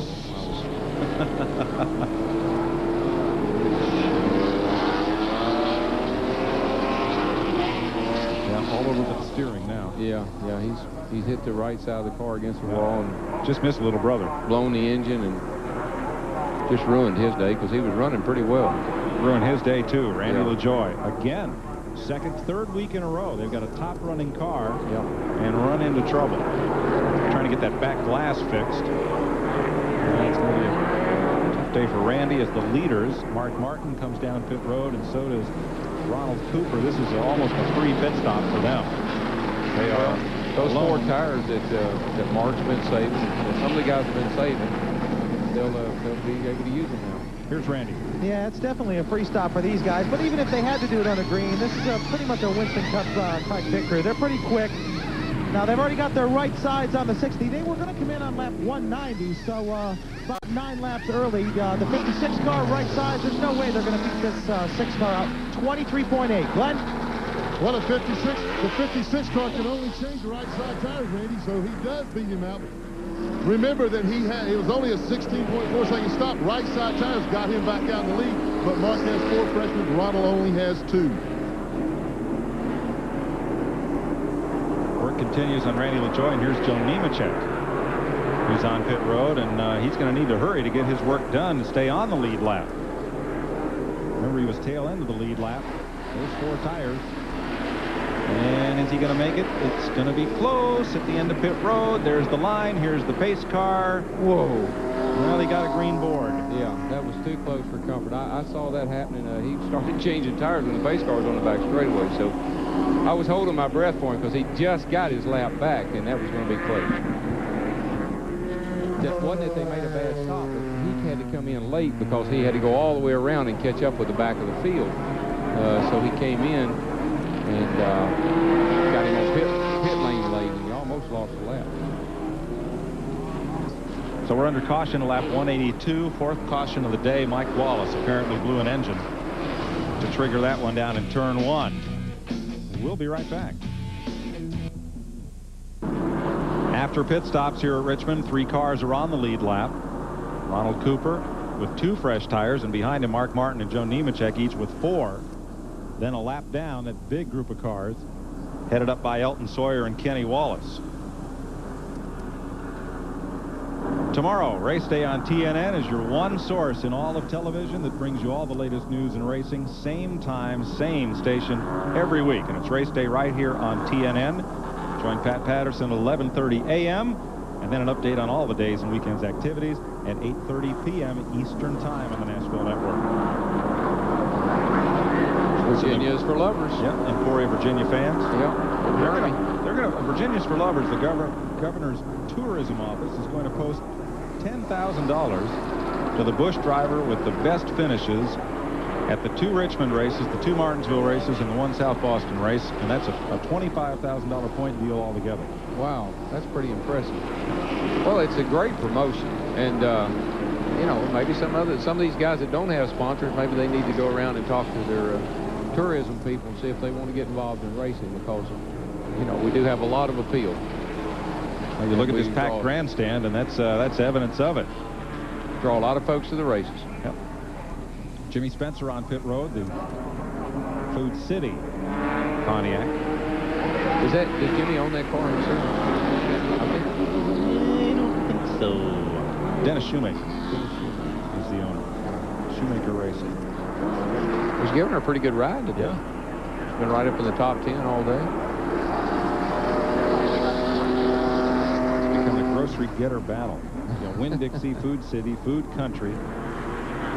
And there's Kirk Shelmerdine, who is going to go to the end of the longest line for this restart. How come, Randy? Guys, he did not pit. He has no tires left, so I don't know exactly how many tires he had or how many laps he has on those tires, but that's it for Kirk. What he's got, that's what he's going to finish with. That's bad news, because just about everybody's got a couple of tires on this caution flag. So even though he's running, I think he's running on the lead lap, and he's running 4th. he's going to struggle to finish this thing out without losing a lot of spots. Yeah. Now, as we say, he has no tires left. He has no tires left that he can legally change under caution. Right. Due to the NASCAR ruling for today, he does have tires he can change to under the green flag. Right. If he elected, he could come by, take the green flag, and next time by, he could come in and get 4 tires. With 60-odd laps, 70 laps, whatever there is to go here, I doubt if he'll do that. Well, let's correct that. He is not go to the end of the longest line. He is rather on the tail end of the lead lap. We're reported. If he lines up in that position. They keep moving him around. Yeah, he was 4th on the lead lap, and now he has disappeared. He's right behind race leader Ronald Cooper. Let's see if he can get up into position here before they get lined up and squeeze in behind the pace car. He is the last car on the lead lap. Now, likely Ronald Cooper may not have known that. He does now. So now everything is straight. If I'd have been Ronald Cooper, I would not necessarily wanted Kurt with no tires on his car in front of me. But or anybody. Yeah, I would have liked it better if I could have had clear sailing. 63 laps to go. Pace car is in. And they come up to speed with Shelmerdine, the last car on the lead lap, the first car in line. Ronald Cooper going to try the bottom. Squeeze. You know, all that stage ride down there in that turn and that oil that was there is going to make that a little bit treacherous get through there. Look at Elton Sawyer rocking away from his pack. He is also on the tail end of the lead lap now. He wasn't on the restart. That's how they look from in front of Mark Martin. Boy, he's got cars all around him. And Shelmerdine goes back a lap down. Joe Nemechek, the blue car, number 87, moving up under Shelmerdine. Boy, that 87 car, now, you talking about a rocket ship. He got 4 tires, and he is checking right on out. And there goes Shelmerdine, way up toward the wall at turn 4. Doesn't catch it. Yeah, that's what happens when you don't have tires. Trying to race people that do. You don't realize that you can't get off in that corner quite as quick as they are. Until it's too late, until something gets your attention. Battle for the lead, and it's Nemechek on the bottom in the blue car, taking it away from Ronald Cooper. Where is Mark Martin? Leading the second pack. Mark is having trouble getting up to speed.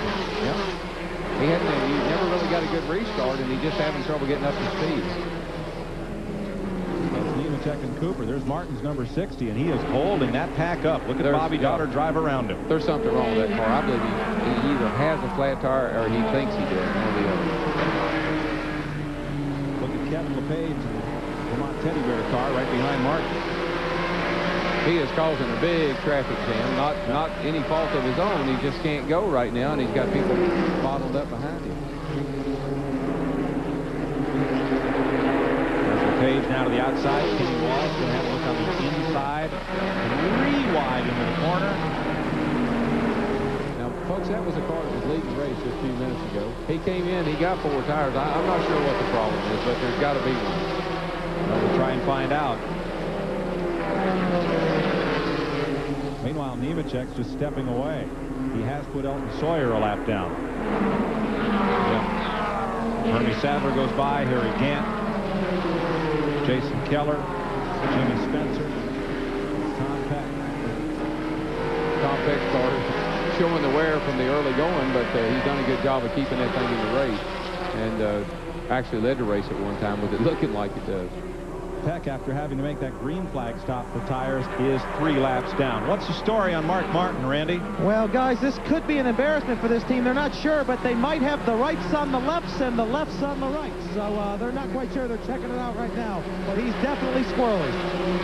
The tire companies make a different compound tire for the right side than they do for the left side of the car, which is usually softer.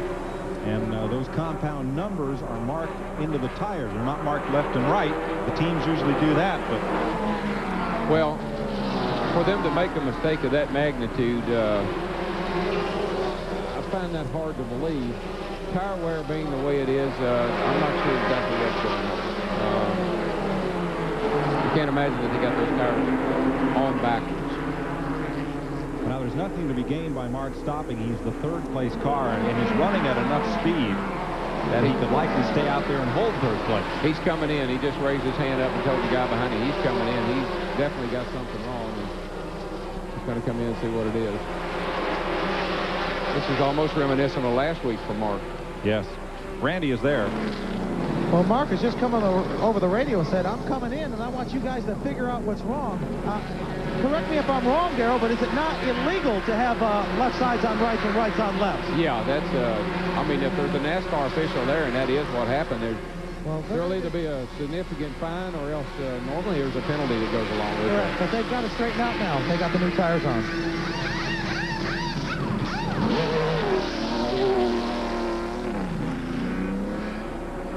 Mark Martin back in the race. 51 laps to go.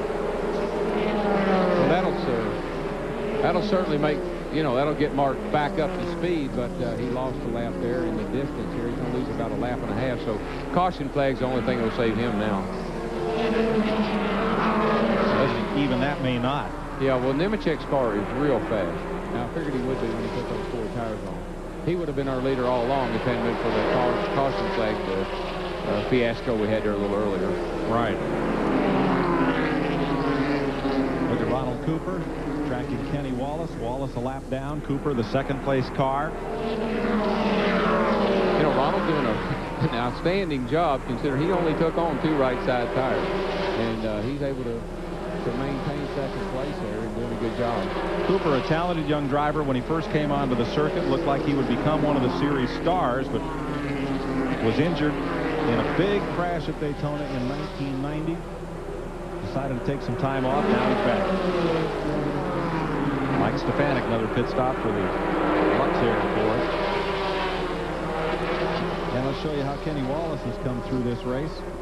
He is presently the 4th-place car, 1 lap down. Started in 5th. Ran as high as 2nd. Ran as far back as 23rd. That's a real consistent performing automobile. Those boys from Nashville do that, take care of that car, and they learned a lot running a car there at Nashville with Bobby Hamilton. Bobby Hamilton won this race a couple of years ago in that car, and of course Jeff Burton drove the car last year and won a couple of races in, I do believe. And it's a fine race car and a great operation. And they do a good job with it. Robert Presley is on pit road as we watch Mark Martin and Kevin LePage battle. And let's get an update on Mark Martin's pit stop. Here's Randy.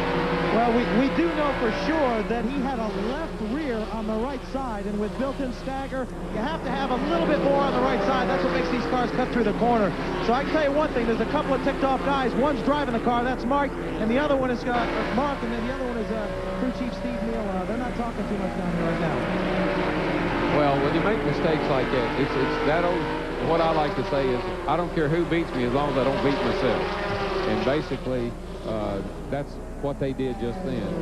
Certainly the race isn't over, and they might come back and win the thing now that they've got it straightened out, but that's not the way you want to race. Well, he's 2 laps down, running 15th.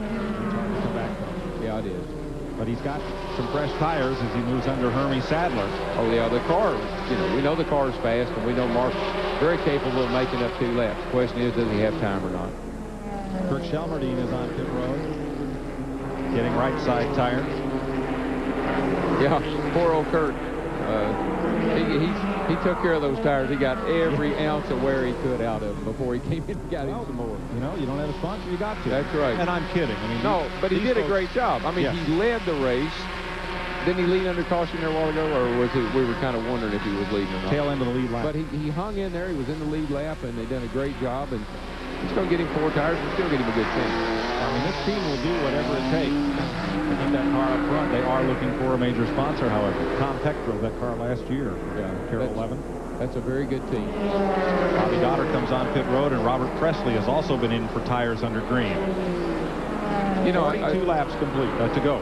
I say over and over again, that's a good team, that's a good car, blah, blah, blah. All these cars are good cars, and all these teams are good teams. A lot of good cars went home. Joe Nemechek leads by 4 seconds. We'll be right back. This weekend on NHRA Today, we'll have the latest news from the Slick 50 Nationals in Houston, and we'll go behind the scenes of the filming of a McDonald's commercial starring 2 of your favorite drag racers. NHRA Today, Saturdays and Sundays only on TNN Motorsports. Ron and Ron here answering the question we've been asked for about a year. What happened? You know what happened? These people no longer exist. There is no 95 YNF. That's right. They tied us up with their lawyers. But now we're back here in Tampa Bay where we belong, radio's bad boys. With our own network, the Ron and Ron Show on AM 620 WSUN. Wait a minute, AM? Yes, AM. AM 620 WSUN. How do you get the AM? AM. There's either AM or FM. It's easy to find. It's on your radio. AM 620 WSUN. I was very aware of the thinning hair. Is the camera shooting behind me? Where's the fan? Is he seeing the bald spot? And the more I looked, the more I realized I kept coming back to the hair club for men. If I don't tell people, they have no idea I've done something. If I can be the catalyst for that guy who may be on the fence, and he sees me and he says, hey, you know, if it's good enough for Gary, and gee, look at the change it made in Gary, why not try it? And great. Call Hair Club. They'll give you a free brochure. It's filled with information. Look what it did for that guy. I'm not only the hair club president, but I'm also a client. 40 laps to go here at Richmond International. Dave Mercedes makes a pit stop. And a car in the wall was Lewis Cooper. The second-place car just bounced off the wall in turn number 2. Darrell, right at the exit of the corner, he got up high and got into the fence. Let's see as he comes around if there's any damage. Oh, yeah, there's damage, Mike. He got up against the wall pretty good. And there again, he got 2 tires, and he's trying to race people that got 4 tires, and it gets you in trouble. There's Kirk Shelmerdine going past him, Tom Peck. Watch that 56 car. Black, yellow, and orange right side of your screen. He got up in that loose stuff we were talking about earlier, those marbles. When you get those on your tires, the tires are hot and sticky, and the car won't turn. You cannot get it to turn, and all you can do is ride it out. There was already one set of marks on the wall at that exact spot. He put another set there. Yeah, that's a tough spot off that corner where you get up a little bit high and get into the loose stuff, and into the wall you go. 5th place battle. Terry Labonte and Harry Gant. Mark Martin is a lap below these guys, and here's the second-place car on pit road. Ronald Cooper, after banging the wall, is in the pits, and Glenn Jarrett is there. Ronald Cooper brings the Johnny Cotton Chevrolet in for a stop that he definitely did not want to make. There's a lot of smoke coming from the right side. He has gotten the right side body into the wall, and therefore it's rubbing the tires. That's where all the smoke that you're seeing is coming from. They're telling him now to shut it off. He's got more problems than just tires and just fender damage. We're trying to find out what it is and update you. Tough break for Ronald Cooper. That's a shame. He was having a great day of racing. Jim Bound just got up in the wall. Yeah, and while we're talking about Ronald Cooper in the pit, the 8th car, Kenny Wallace, got around our leader, and that puts him on the lead lap. He's at the tail end, but he is on the lead lap. And this battle now, instead of being for 5th place, is for 4th. Harry Gant taking it over from Terry Labonte. 33 laps to go. We said it would be a wild topsy-turvy race, and it has been. Oh, yeah. Anytime you've got a tire situation like we got, and you're going to have green flag pit stops, it just throws all the rules out, and you don't really know what to expect. 4th and 5th right here, 1 lap down. Kenny Wallace running just in front of the leader. He's the only other car on the lead lap with Joe Nemechek, and the report on Ronald Cooper is that he broke a right front brake caliper. They have isolated that from the brake system, and he's back on the racetrack. Yeah, he won't be able to run very fast, and he won't be up to speed, but maybe he can still salvage a good finish after having a great run. Nemechek battling David Green, and Green is well out of the lead. He will now go 4 laps down to 21st place. And Kenny Wallace in number 8, the Phil Martossi TIC Financial Ford, is the last and only other car on the lead lap, just in front of Nemechek. Yeah, I'm not sure if Joe's really that concerned right now. I'm thinking Joe's probably saying, I just want to take care of this thing and get it to the finish. That's the only car I got to worry about, and I can see. So I think he's pretty comfortable right now. And Kenny's sitting there saying, please, please, let's have a caution and don't let it be me. Right. That's exactly right. If Kenny got a caution, I don't know what his tire situation is, but if he got a caution, he had some tires left, he might be good to go. Joe Nemechek's last win, New Hampshire, August 1992. He held off Dale Earnhardt coming off turn 4 on the last lap. Well, we know he won't have to do that today anyway. that's right. If you joined us late, Dale Earnhardt, first time in his Busch career, failed to qualify. Ronald Cooper has gone behind the wall. What a heartbreaker of a day. No contest for the Goodies Headache Award today. No, that's a shame. That car was so good, and he ran so well, and it's really gratifying to see a guy come back like that and have a good run like he had, and just kind of disheartening to see it end the way it did. Roy Payne in for tires. And now, Harry Gant and Elton Sawyer. I'm going to tell you, Elton just lived up the road here. He lives up in Hampton or Langley, I think it is, and are used to. This is like a home track to him almost. To see Elton run that well in that car is really, really, it's exciting for him, I know. His wife, Patty Moise, tried to qualify, didn't make the show. Well, maybe she helped him get his car running better. Helped him tune it up or something. Maybe. That's a good group of guys, though. Bob Sutton, he worked for me for a while. I'm glad to see him having a good day. Here's Ricky Craven and Johnny Benson. Craven is in 7th place, 1 lap down. While Benson is 13th, 2 laps down. Oh, Cravens is having a good day, and, you know, he owns that car himself this year. And, in the wall, Randy LaJoie, turn 2. Narrowed it up a bit. I don't believe we're going to get a caution, though, Mike. Well, he'll make it to the pits. Doesn't seem to be a problem. If you see how people are having trouble down in turns 1 and 2, and that turn just gets a lot of debris. It's the way you sweep off into that turn. You come off of this front straightaway, and you sweep into that first turn, and actually just really throw a lot of debris and rubber up in that outside line. If you get up in it, you just into the wall. LaJoie is not stopping this time, but they may bring him in. Here's the aftermath. He hit it way up before everybody else did. You see all that dirt and debris and dust flying up in the air, and they get stuck to those real soft, sticky tires, and you just got no control. He's staying on the racetrack. He is running, let's see now, 2 laps off the pace. He's pretty well used that old girl left today, though. She's pretty beat and battered. I said 2 laps, excuse me. He is way off the pace, 27 laps down. My mistake. Johnny Benson driving the Staff America number 74. Has it been a big adjustment coming out of ASA and coming into the Busch Series?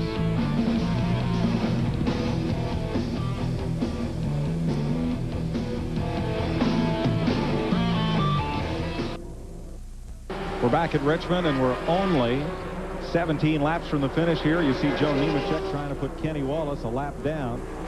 Advance Auto Parts, home of PDQ parts delivered quick. Bringing these aerial pictures. Kenny had gotten by Joe a little bit earlier there, and now Joe's chased him back down, and he's trying to put him a lap down, and that put the whole field a lap down if he could do that. And Mark's chased up into the picture here, but Mark's a couple laps down. I don't think he's going to be much of a factor. Well, the man who was on the lead lap with Nemechek, Ronald Cooper, has taken his car to the garage. Let's go there. Well, work continues on Cooper's car. Ronald has climbed from the car. Looks like they're going to have an awful hard time getting back in. But Ronald, you had a great run going. What happened out there?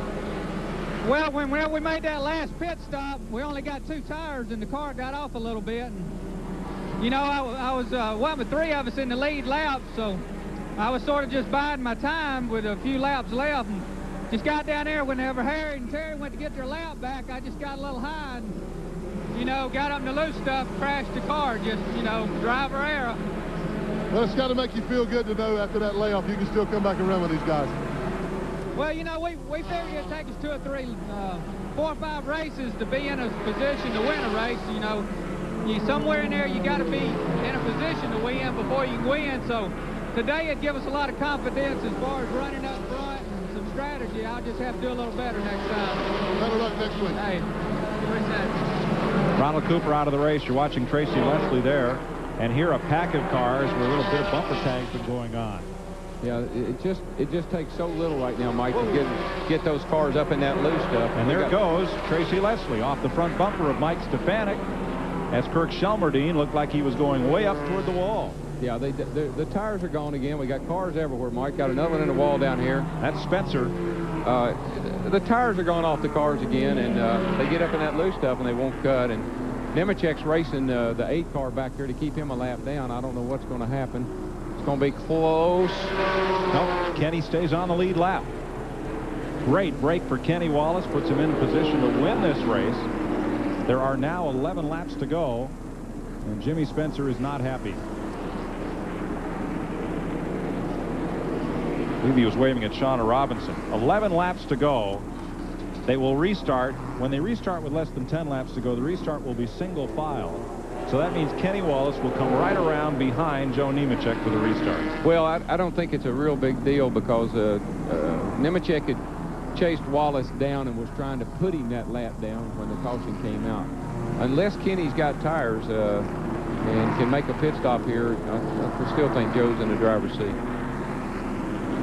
Tracy Leslie will come to pit lane after the altercation with Mike Stefanik. I said ooh down there because it looked like Kirk Shelmerdine was going to drive himself up into the turn 1 wall. There's Kirk on the right, and there he goes.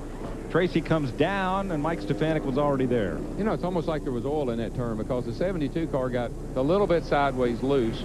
The 19 car went up high into that turn, and then the 72 came down into the 1 car. So it's almost like something was in the turn down there that caused those cars all kind of go crazy at once. I don't know what happened to Jimmy up here in turn 3. I looked up, and he was headed straight into the wall.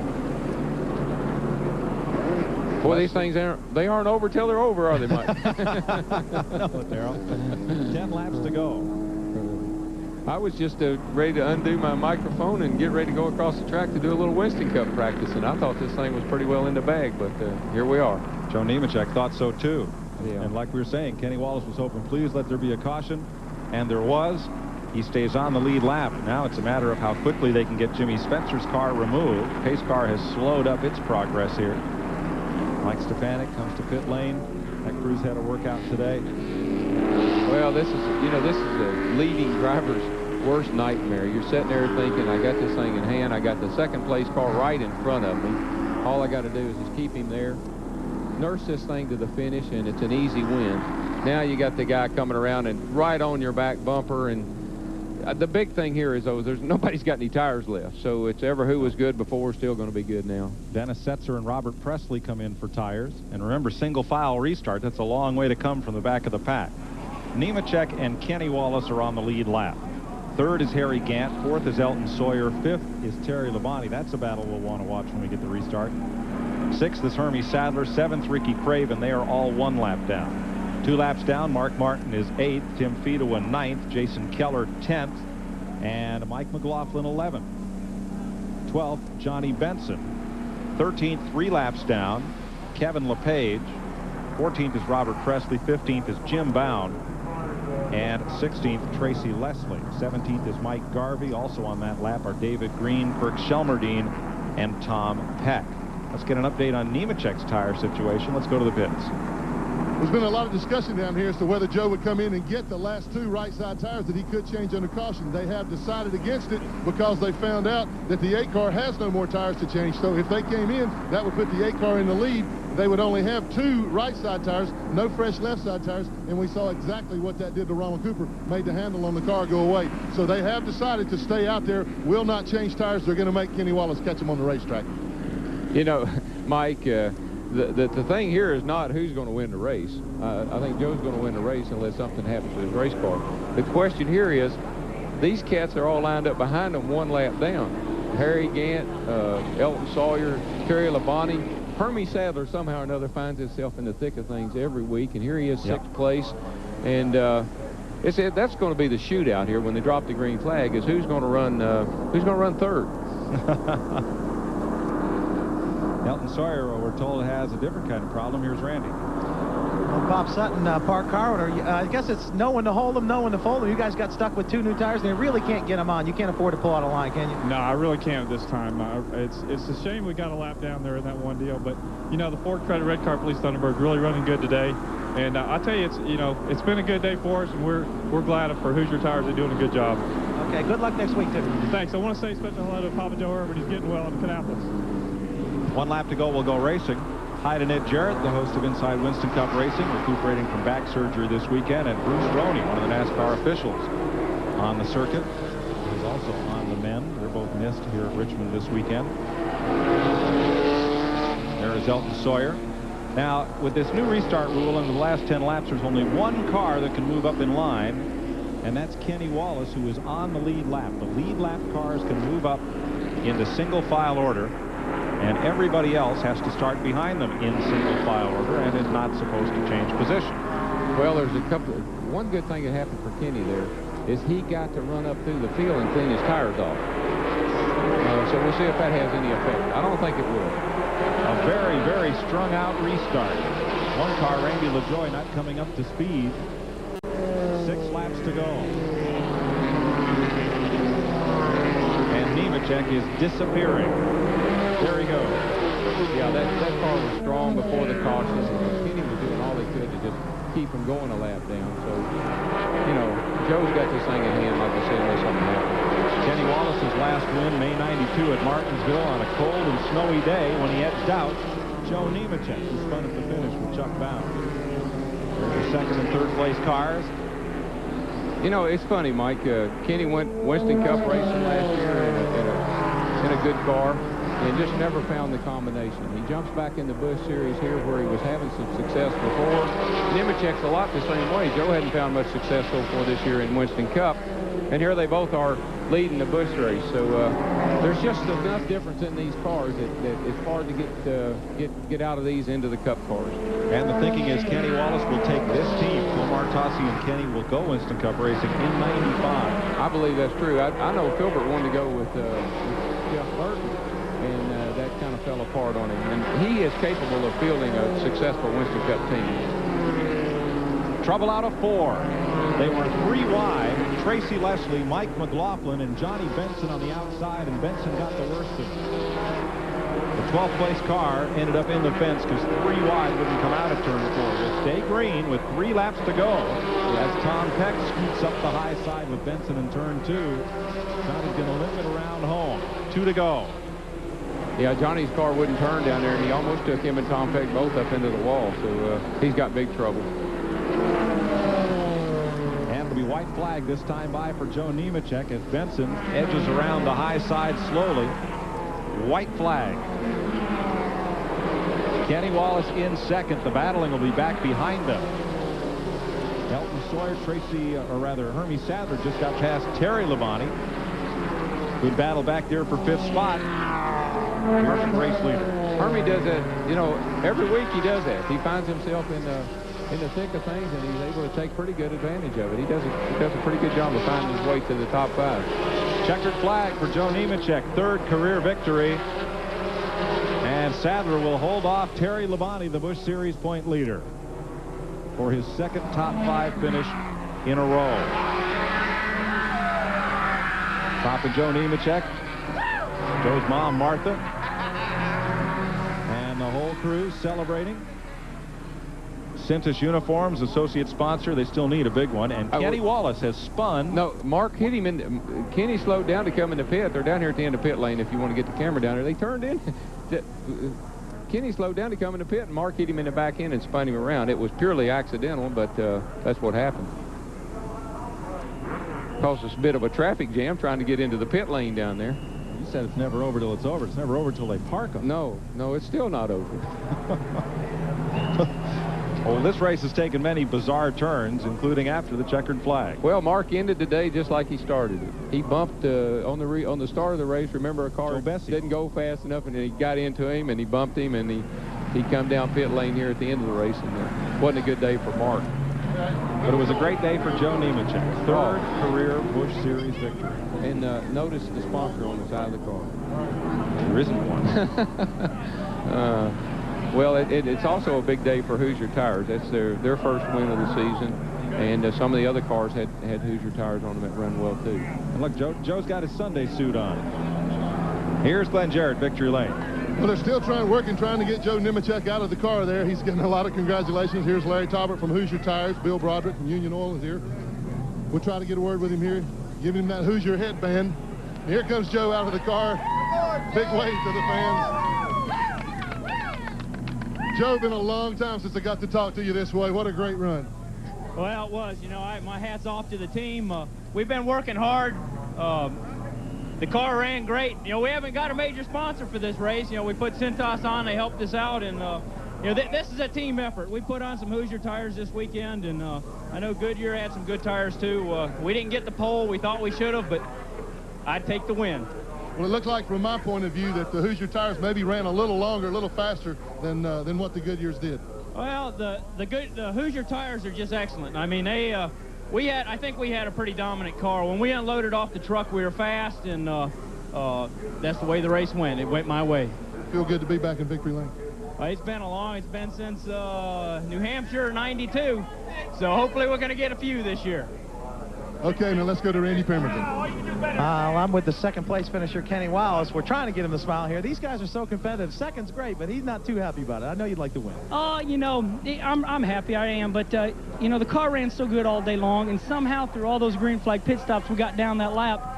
We had to make our lap up and be patient with traffic, and there at the end, I thought I had a shot at Joe, but when they gave us one to go, I couldn't get nobody, and if you've seen on the replay, I had to go on the outside. I picked up all that rubber on the tires, and I couldn't get them cleaned up, you know, and when they dropped that green flag, Joe just drove away from me. But it was a good run for the TIC Financial Race Car, the whole Philmar race team. We're tough. We just got to keep on running hard. Well, that just goes to show that you guys are back. I mean, you were up the Winston Cup last year. You're here, but you're making the best of it. And I'd say championship contender. Oh, you know, definitely. I mean, you don't want to be cocky, but I tell the guys all the time, you know, last week in Rockingham, it hurt us. We were running third and broke a valve. But, you know, like I say, I think we're in pretty good shape. We just got to keep our heads down and do exactly what we've done today. Get down a lap and never quit, never say die, and just keep digging. Okay, good luck next Thank time. you. Appreciate that. Kenny Wallace, good, strong second-place finish here. And we'll be back with closing comments from Richmond International Raceway after a bizarre 250 laps. Right after this.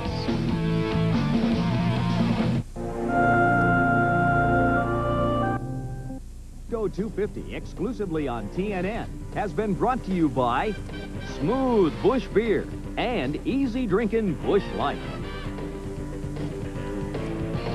Well, Darrell, it was a wild one here at Richmond today, but a couple of the cars, a couple of cream rose to the top there, and Joe Nemechek, a worthwhile winner. Yeah, well, if you think today was wild, wait till tomorrow, because there's going to be a lot of green flag pit stops tomorrow, and tires are going to be a factor again tomorrow, just like they were today.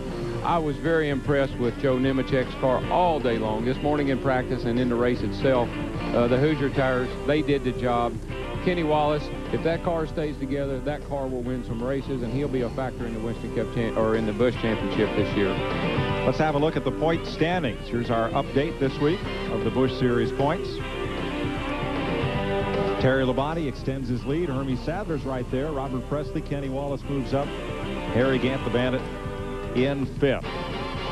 Well, 2 weeks from today, we're off to Martinsville Speedway, and that's always a wild one. Yeah, I don't know if I'm going to be there or not. If I'm not, I know it's in good hands. I know you'll take care of everything, and of course Baker will be back by then. And oh gosh, he knows all about Martinsville. What did he need me for? Some good guys really had good finishes today. Elton Sawyer and Hermie Sadler and Terry Labonte and some of the other guys that were up there today. Good show, good show.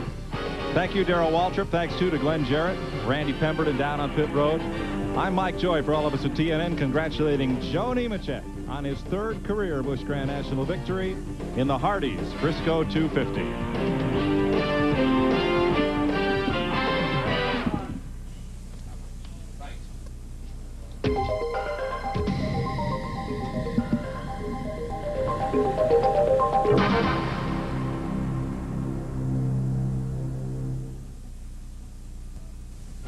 Race Day, Sundays on TNN Motors.